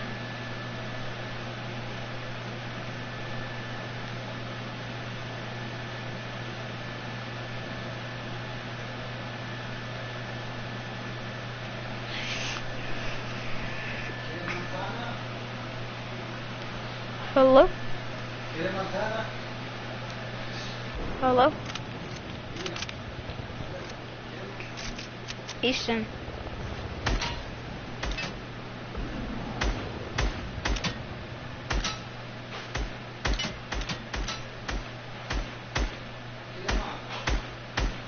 Yes, hello, Easton? Easton? What happened? Easton?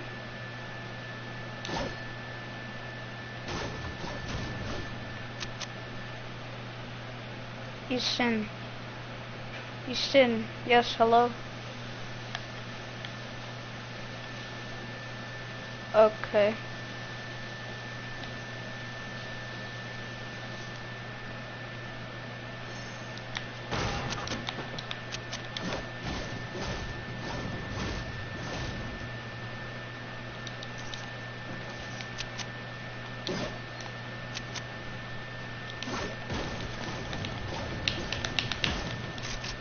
Yo, Easton.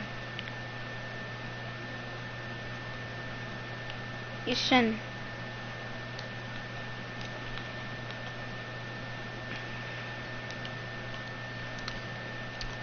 I'm playing with my friends right now. If you want, you can come and join us. We're doing, me versus, them. It's like me and 2 other people. You wanna join us?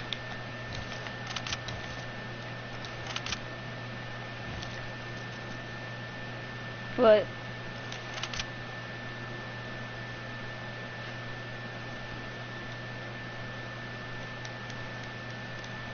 Why?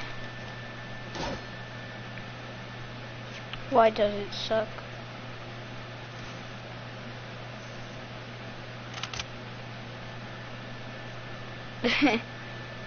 Actually?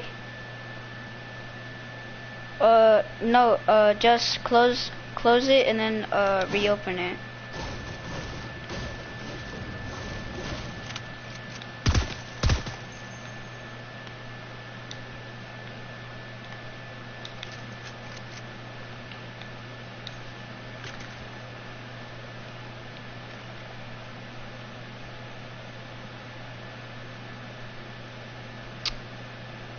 Boy, why'd you uninstall? It's too boring, bro. What do you mean? What do you mean, bro? It's...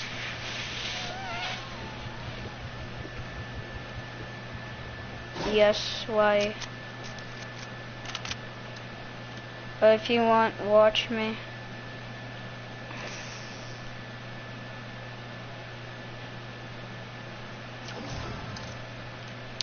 Yo, Easton.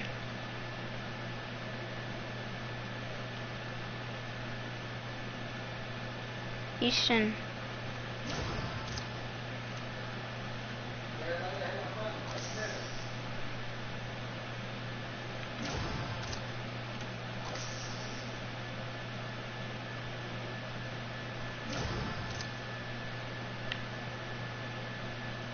Phil. No, Phil. Yes, Phil. Yes. Okay. The fishy borders. Hello, Mr. Fishy borders. Hello. Oh. Well, I'm just gonna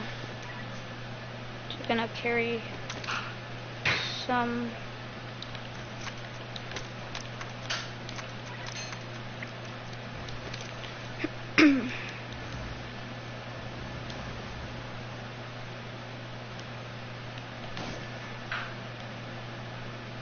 Hello? Hello? Yes, hello?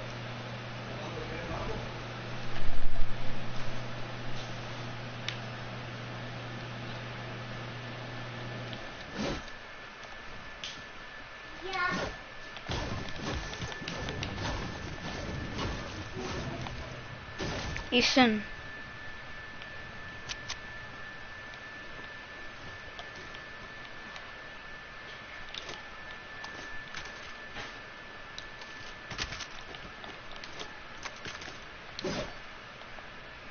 Easton.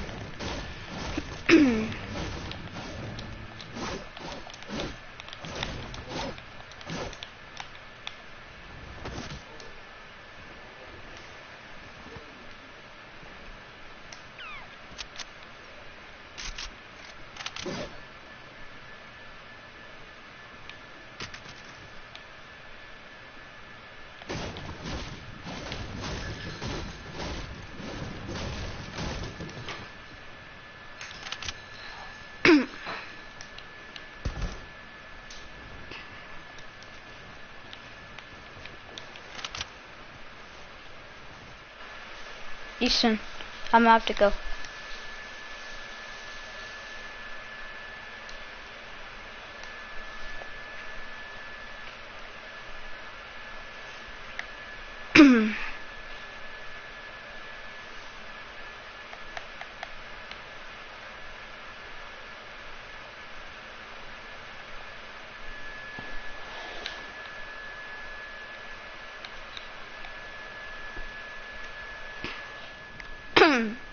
Hello?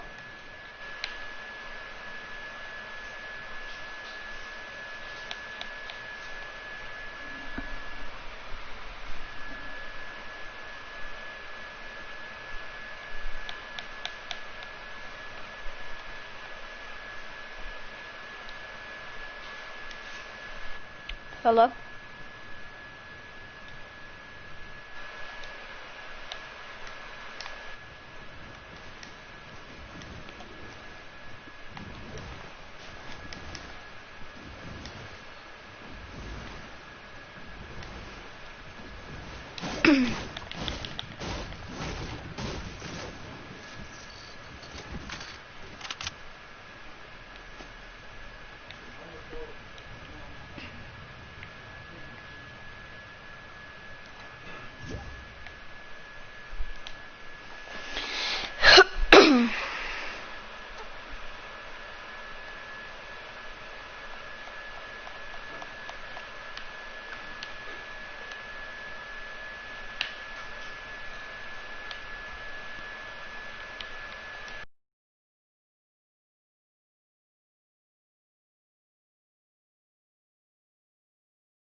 Hello?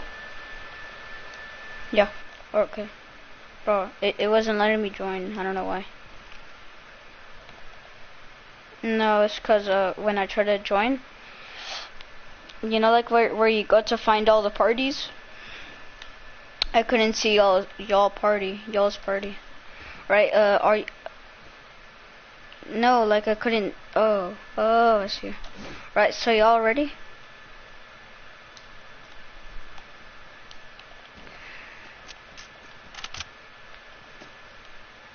Yeah, I know.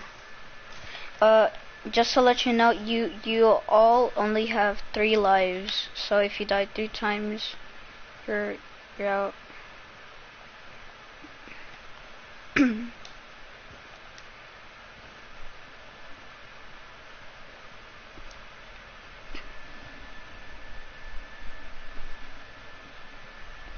I've fallen and I can't get up. Help, I've fallen and I can't get up. Shut up, Graham, and just get up.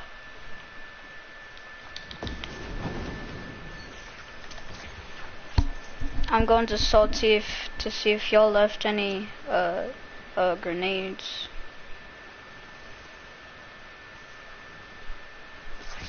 Is this decoys? Disgusting.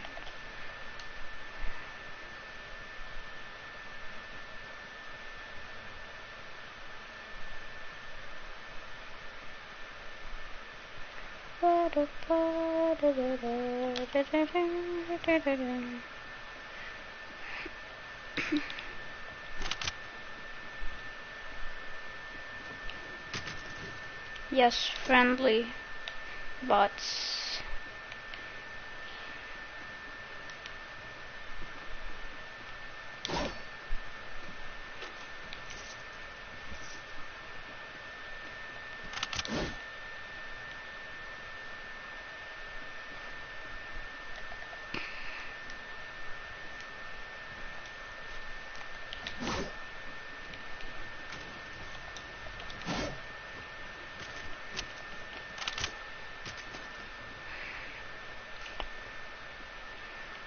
I hope you all are ready to face my wrath.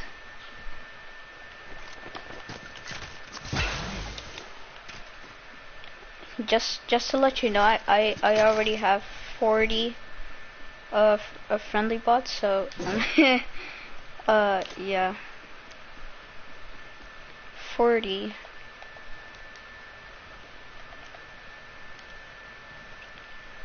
What happened? Ding dong. What type of doorbell is that?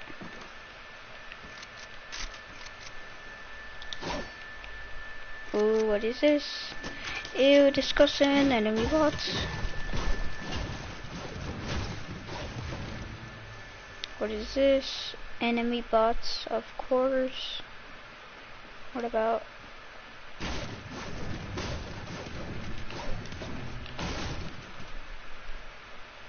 So I have to go down.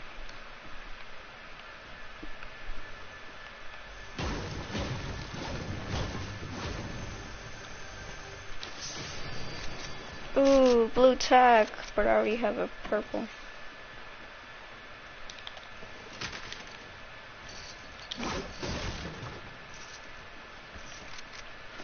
Wait, what?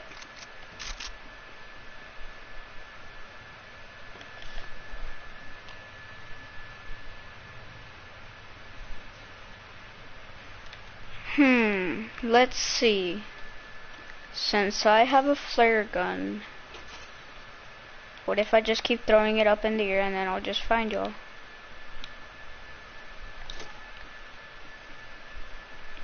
Or I could spawn a friendly bot and then he will lead me to you. What? I wasn't salty. That is private information. The place starts with an S and ends with an S. I could be at Steamy Stacks, Sweaty Sands, Slurpy Swamp, Salty.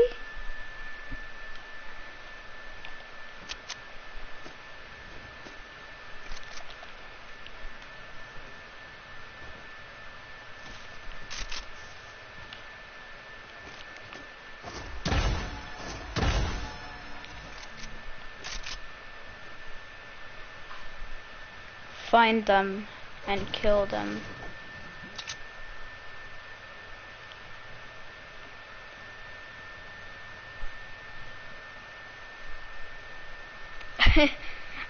I just spawned some bots and then y'all just talking just made these bots look so funny. Me? Oh. What are you doing down there, buddy? Me?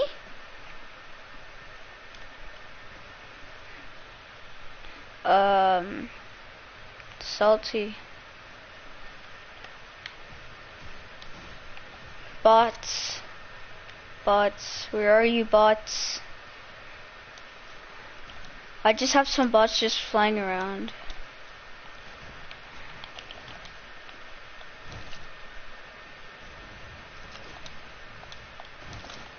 Are you all ready? Or where are you? Where are y'all?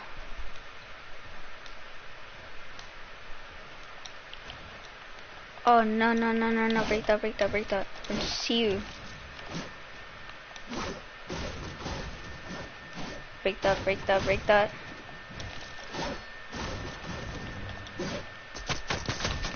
Get him! Get him! Get him! Go get him!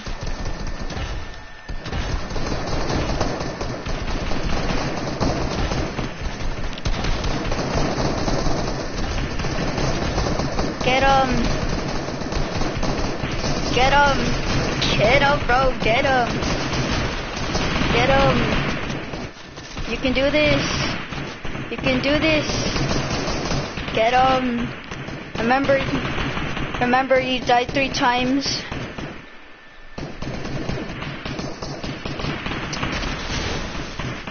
Remember if you died 3 times. Okay, you died once. So that's. What do you mean?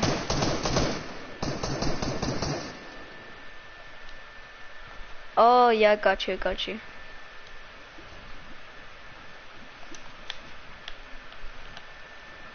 Yeah. Okay, come on, my minions. We shall rise. So minions, attack. Where are you? Minions. Ow. Get 'em! I have more minions.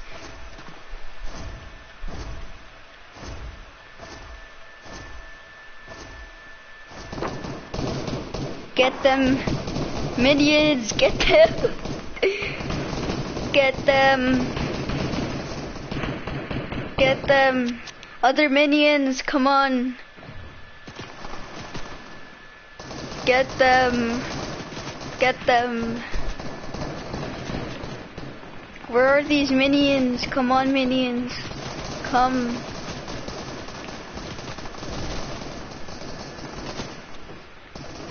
Get them.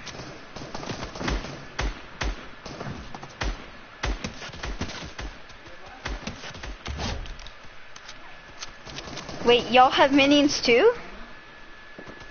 Yes. Okay, so y'all can't defeat me. I have 20. I have 40. 40. Invade their base and get them.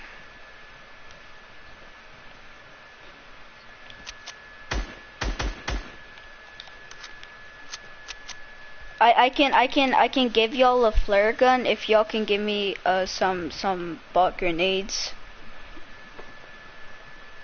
Okay, everybody, minions, come on, and I'll get the flare gun so I can shoot it at their building. I mean, are you sure about that? You have a window, I can shoot through it. It will go inside. Minions, what are y'all doing? I told y'all that we were gonna prepare for the war. What are y'all doing? Everybody go, get him! Get him! Go, yes! Minions, go get him! Minions, go get him! What? Go get them.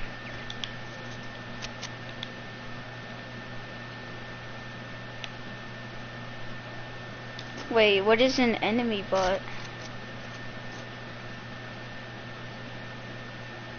What about you? Are they enemies to you?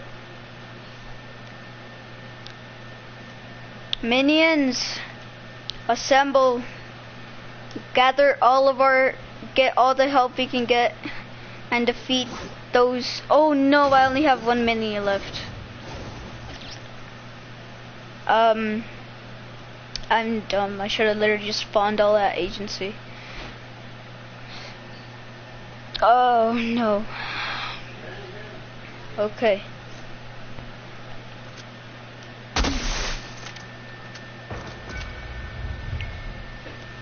I see you. Hey. Okay.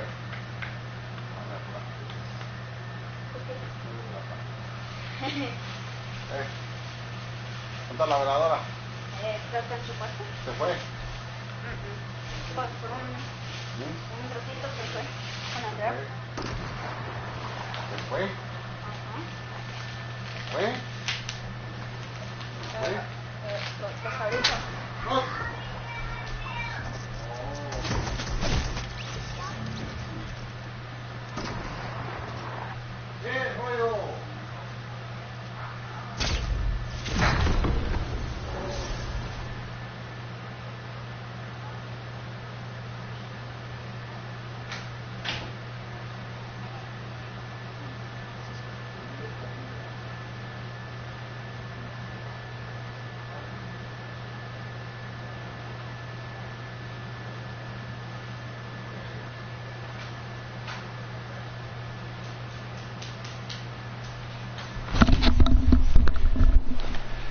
If you killed me, it doesn't count because I was AFK. Yes, I was. Yes, I was. Yes, I was. Oh yeah, just at a place that starts with an F. Ah. Are you sure about that? What about the Fortilla?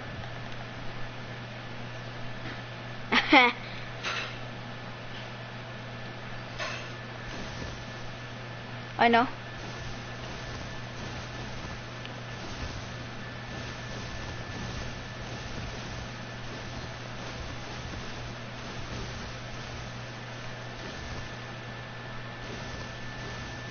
What did y'all do?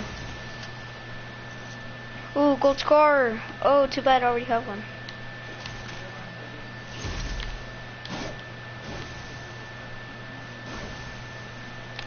I'm gonna build a memorial to all of those soldiers that were lost. Oh.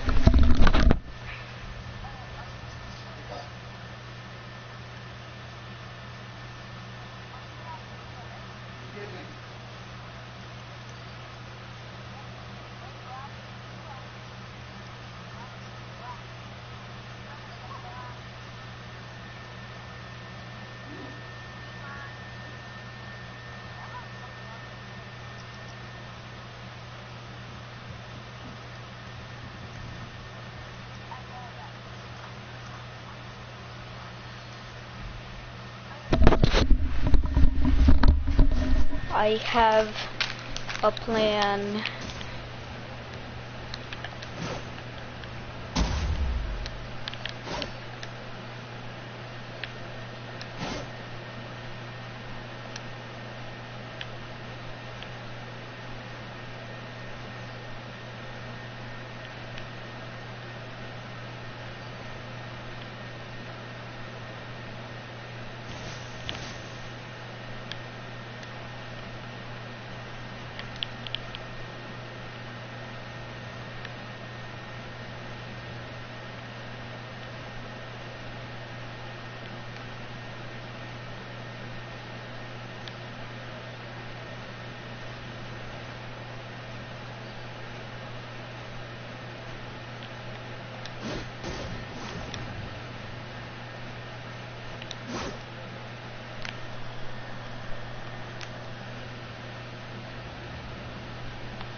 No, I am still building my memorial on my grave, their grave.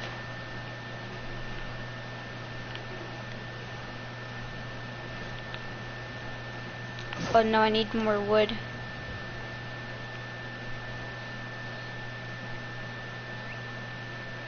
Ooh. My army still lives. My army is still alive. And y'all don't know it.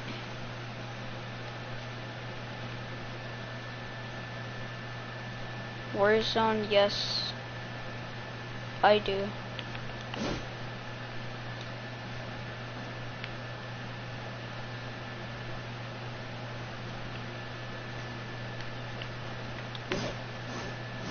If you don't have Warzone, well, I'm not gonna play Warzone. I'm building... Why? I'm still building my memorial! Bro, this is... yeah. Yes.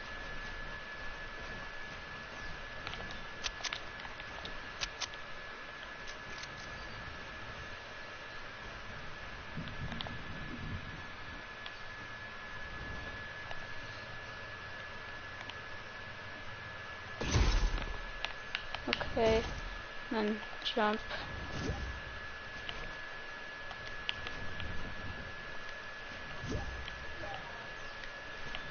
Yes, I finally finished the memorial for the grave. Okay, hold up, I'm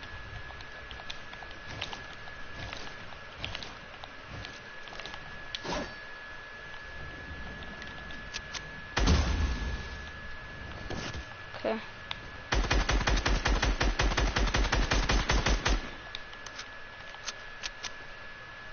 Rahaha.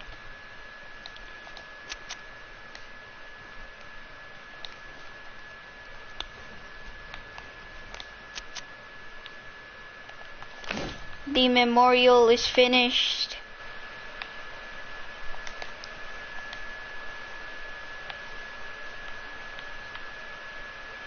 Which one?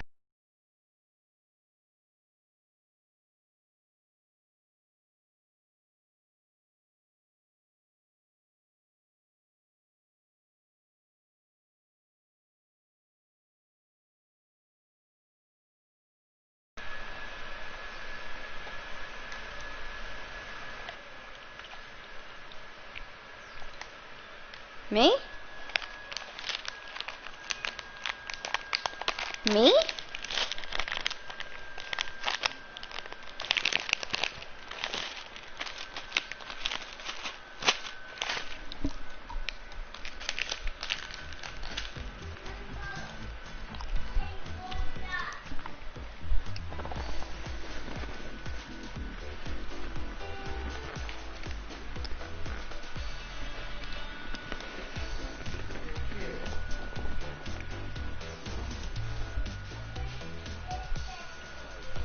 Which skin? No.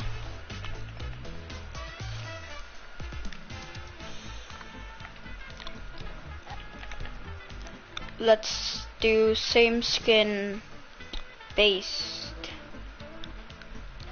What do you mean? No, I meant like same skin based. So let's say, yeah, no, bro.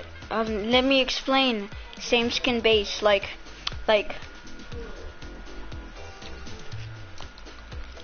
No, I'm saying same base, like same hair, same color.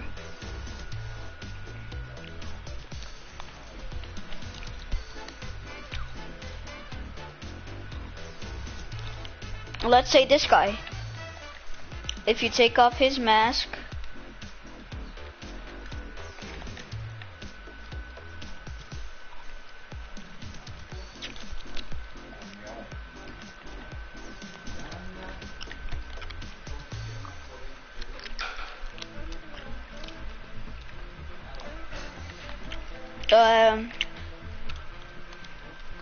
Do you have like a monster skin? Yeah. This one counts. This one counts. That's a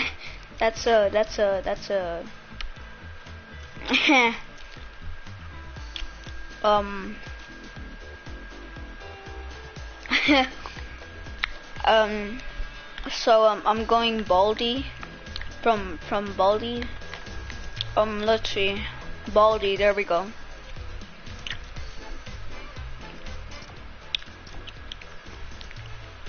I got Baldy.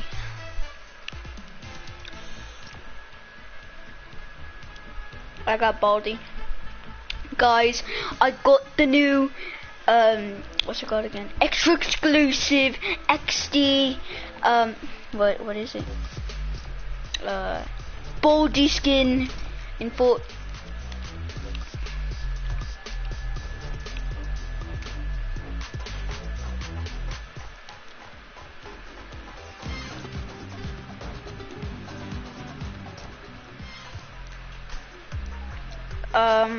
I'm a noob, so I'm Division 1. Cause I don't.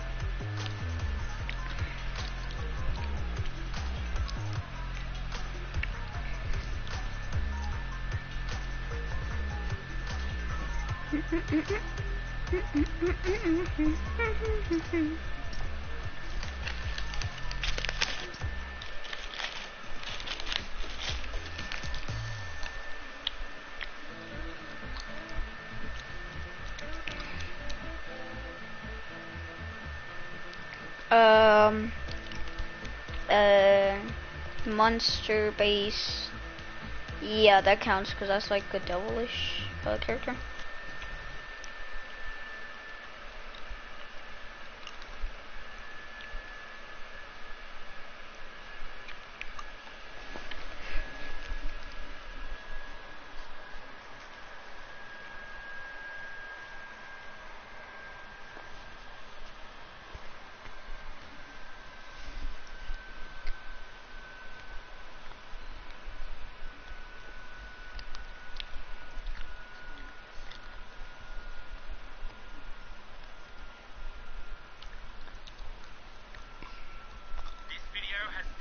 Over 10 days to create, but it is perhaps the biggest crossover in gaming history. We've got Ninja, Mr. Beast, Ali A.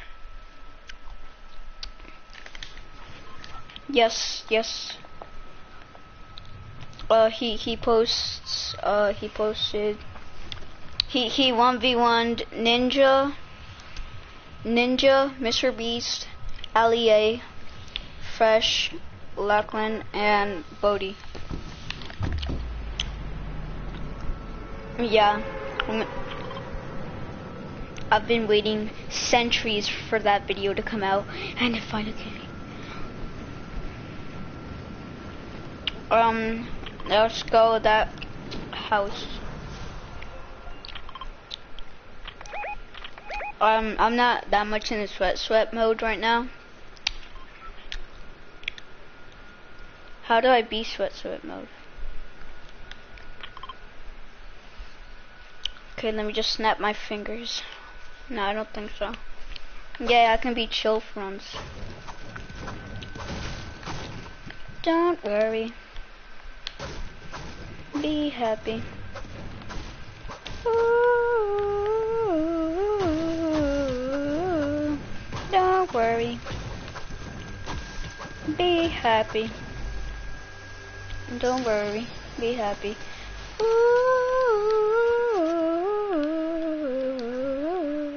don't worry. Be happy.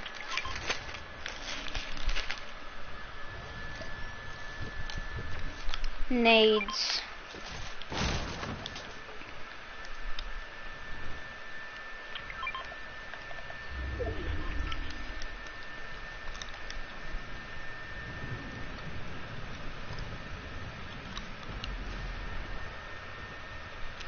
You want some grenades?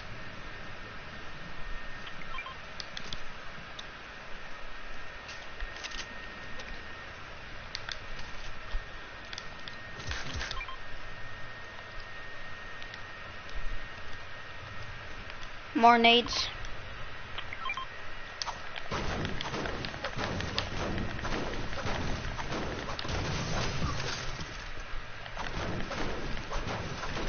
And I can't go try hard mode. I don't know. I've done it before, but that was back, way back in season, like 2 seasons ago. And I haven't gone try hard since, so it's a miracle if I ever got try hard mode.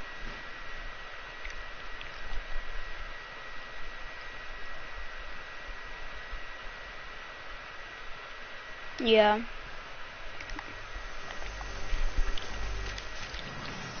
We'll get some chug splash is.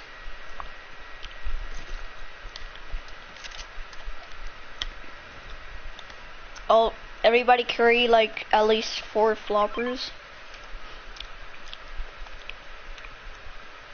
I'm fishing. I have a fishing pole.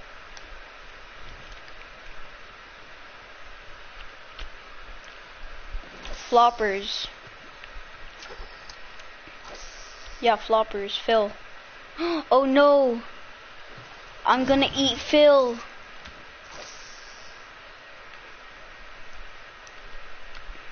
I call dibs on the blue AR behind me. Cause I fished that. No, get him. He's on the bridge. He's on the bridge.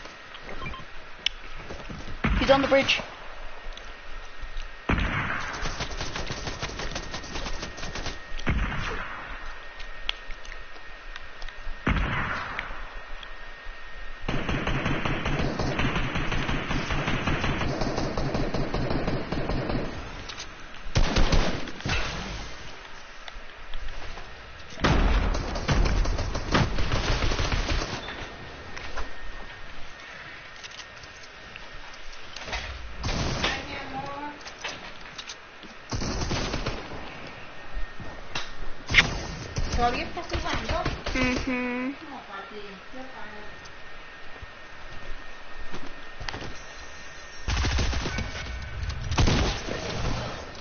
I call dibs on the hunting rifle. Hype. How many points you got? I got 107. Get him. Get his.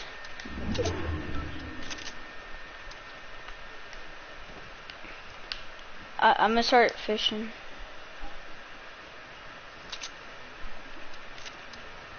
I'm gonna just start fishing so y'all can.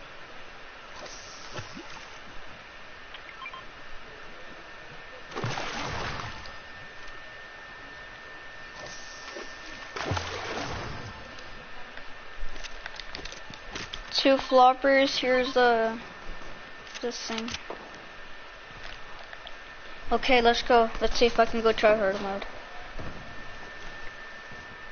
Oh, I need mats to go try hard mode. Okay.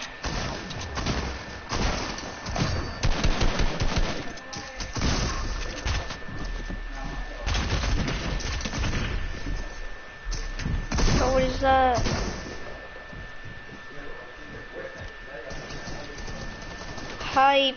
We got hype, whatever that is. I see him. Got him. I got him. Ooh, gold scar. Gold scar. Do y'all need help? Yay, we did it. We did it. Maya. I got one guy and y'all, how many kills? Oh, one guy left. One guy left. One guy left. Boy, you don't mess with my friends, bro.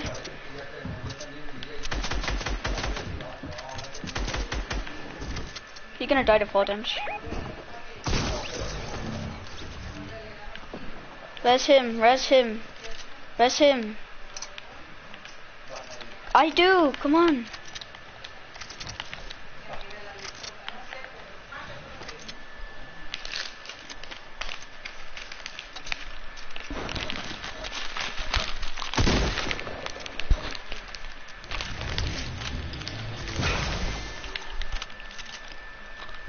Here's the thing, here's a med kit.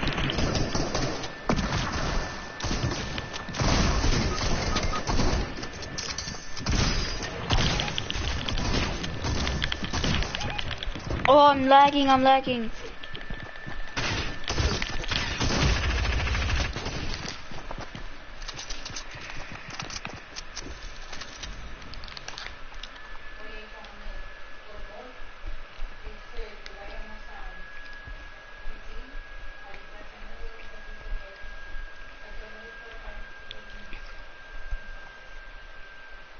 This video has taken me over 10 days, and we will battle it out in a best of 3 competition. Whoever wins twice, wins the round. Now, for some of these creators like Mr. Beast, it didn't really make sense to do a Fortnite 1v1, so we've come up with some separate challenges, but one thing remains the same. It's the battle to the death! Oh my god. This took way too much time to create. Jules? I don't. Oh, yeah, Jules. Me? No.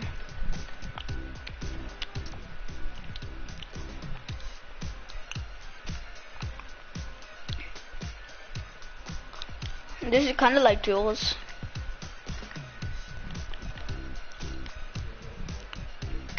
Sure. Yeah. Yeah. Fade. Alright.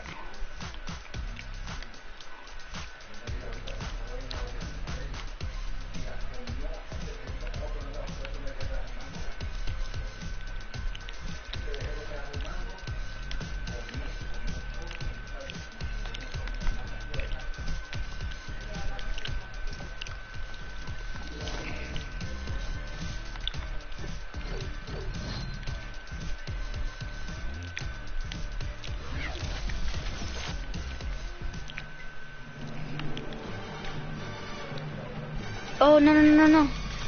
I thought I put it on.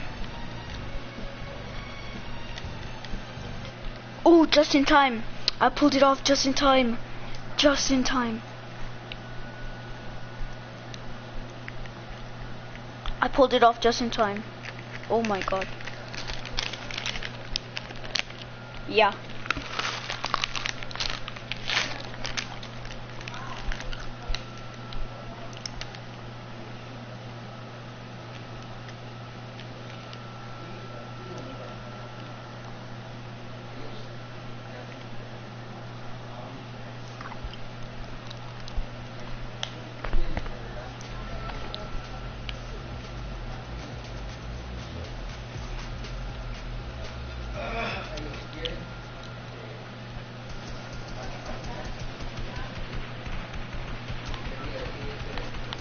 Okay, let's see if I can go to her.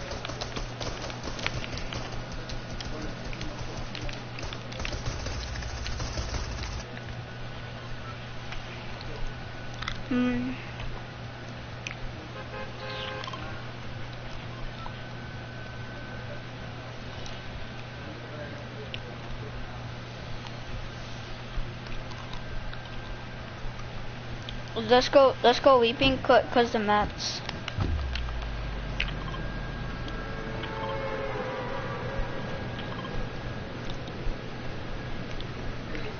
How about weeping and then Slurpee? No, because then after we finish Weeping Woods, they're probably gonna rotate over to here. So we're gonna have to swim. We're gonna have to swim. No, we're gonna have to go to Slurpee, but swim, not on the bridge.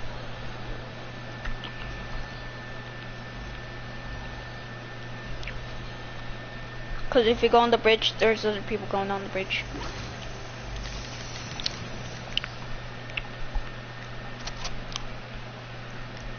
A guy on me, guy on me, guy on me.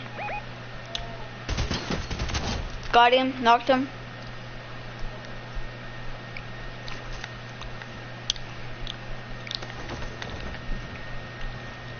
Bye, buddy. Aw, oh, I'm sorry I had to shake you down. Thank you for remembering.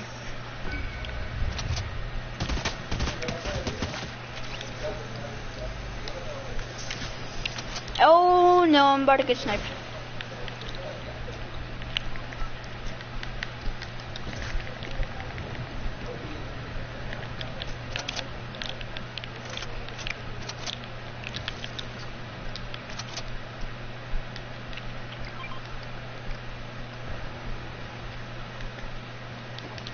Yeah, I got a god chest from the guy.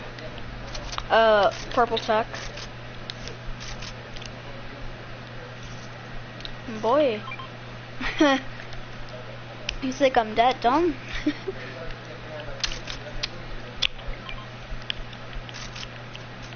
Be careful, there's snipers outside.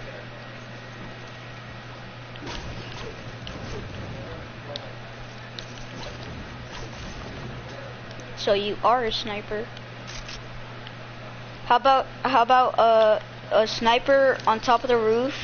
When y'all go to the top of the roof, because I don't have a sniper.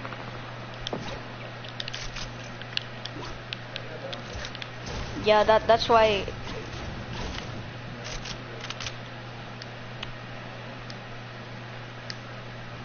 I'll stay on top of the house and I'll check. Cause I have eagle eyesight, bro. I have eagle eyesight. Guy right there.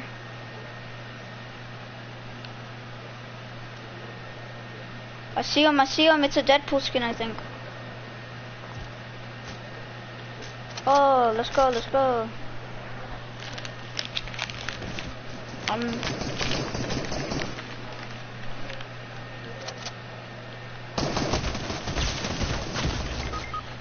Cracked, one of them is cracked.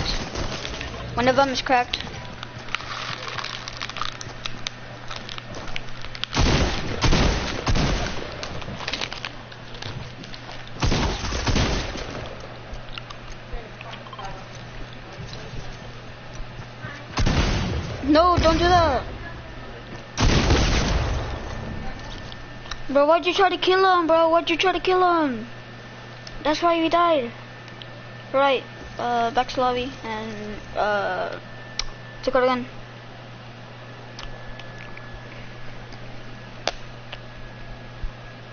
No, because you tried to kill the other guy, that's why. Oh my god, please like the video. I'm starting this video with my 7-year-old nephew Bodie because he is a child and I have a good chance of winning. Also, every video he's ever been in has over 10 million views.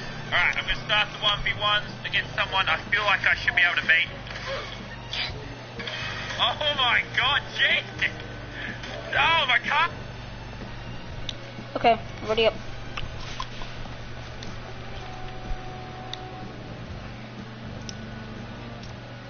I want all the types.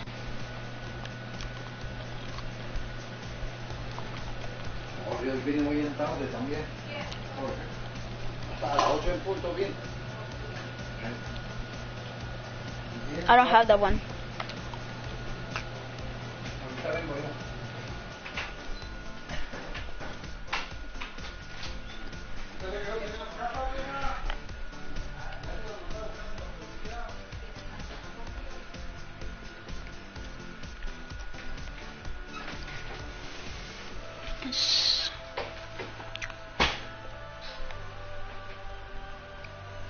Wait, what was that? Who was talking in the back?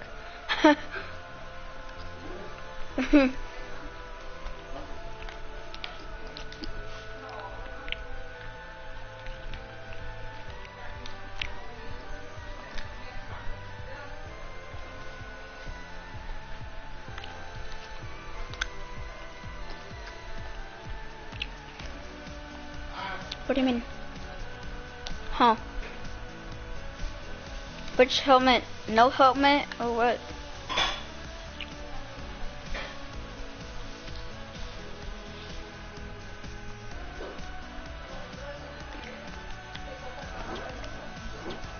Oh no.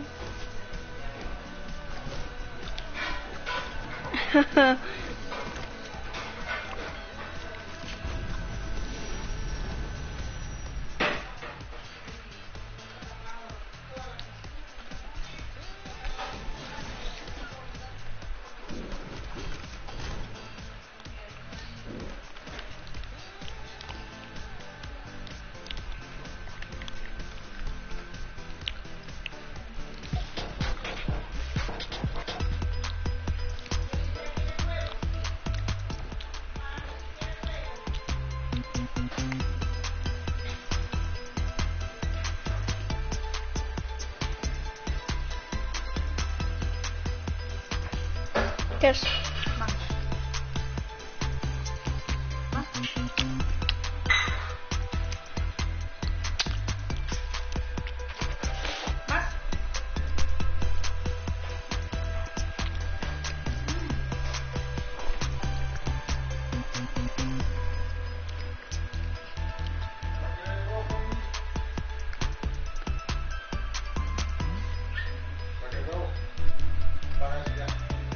I have to get off.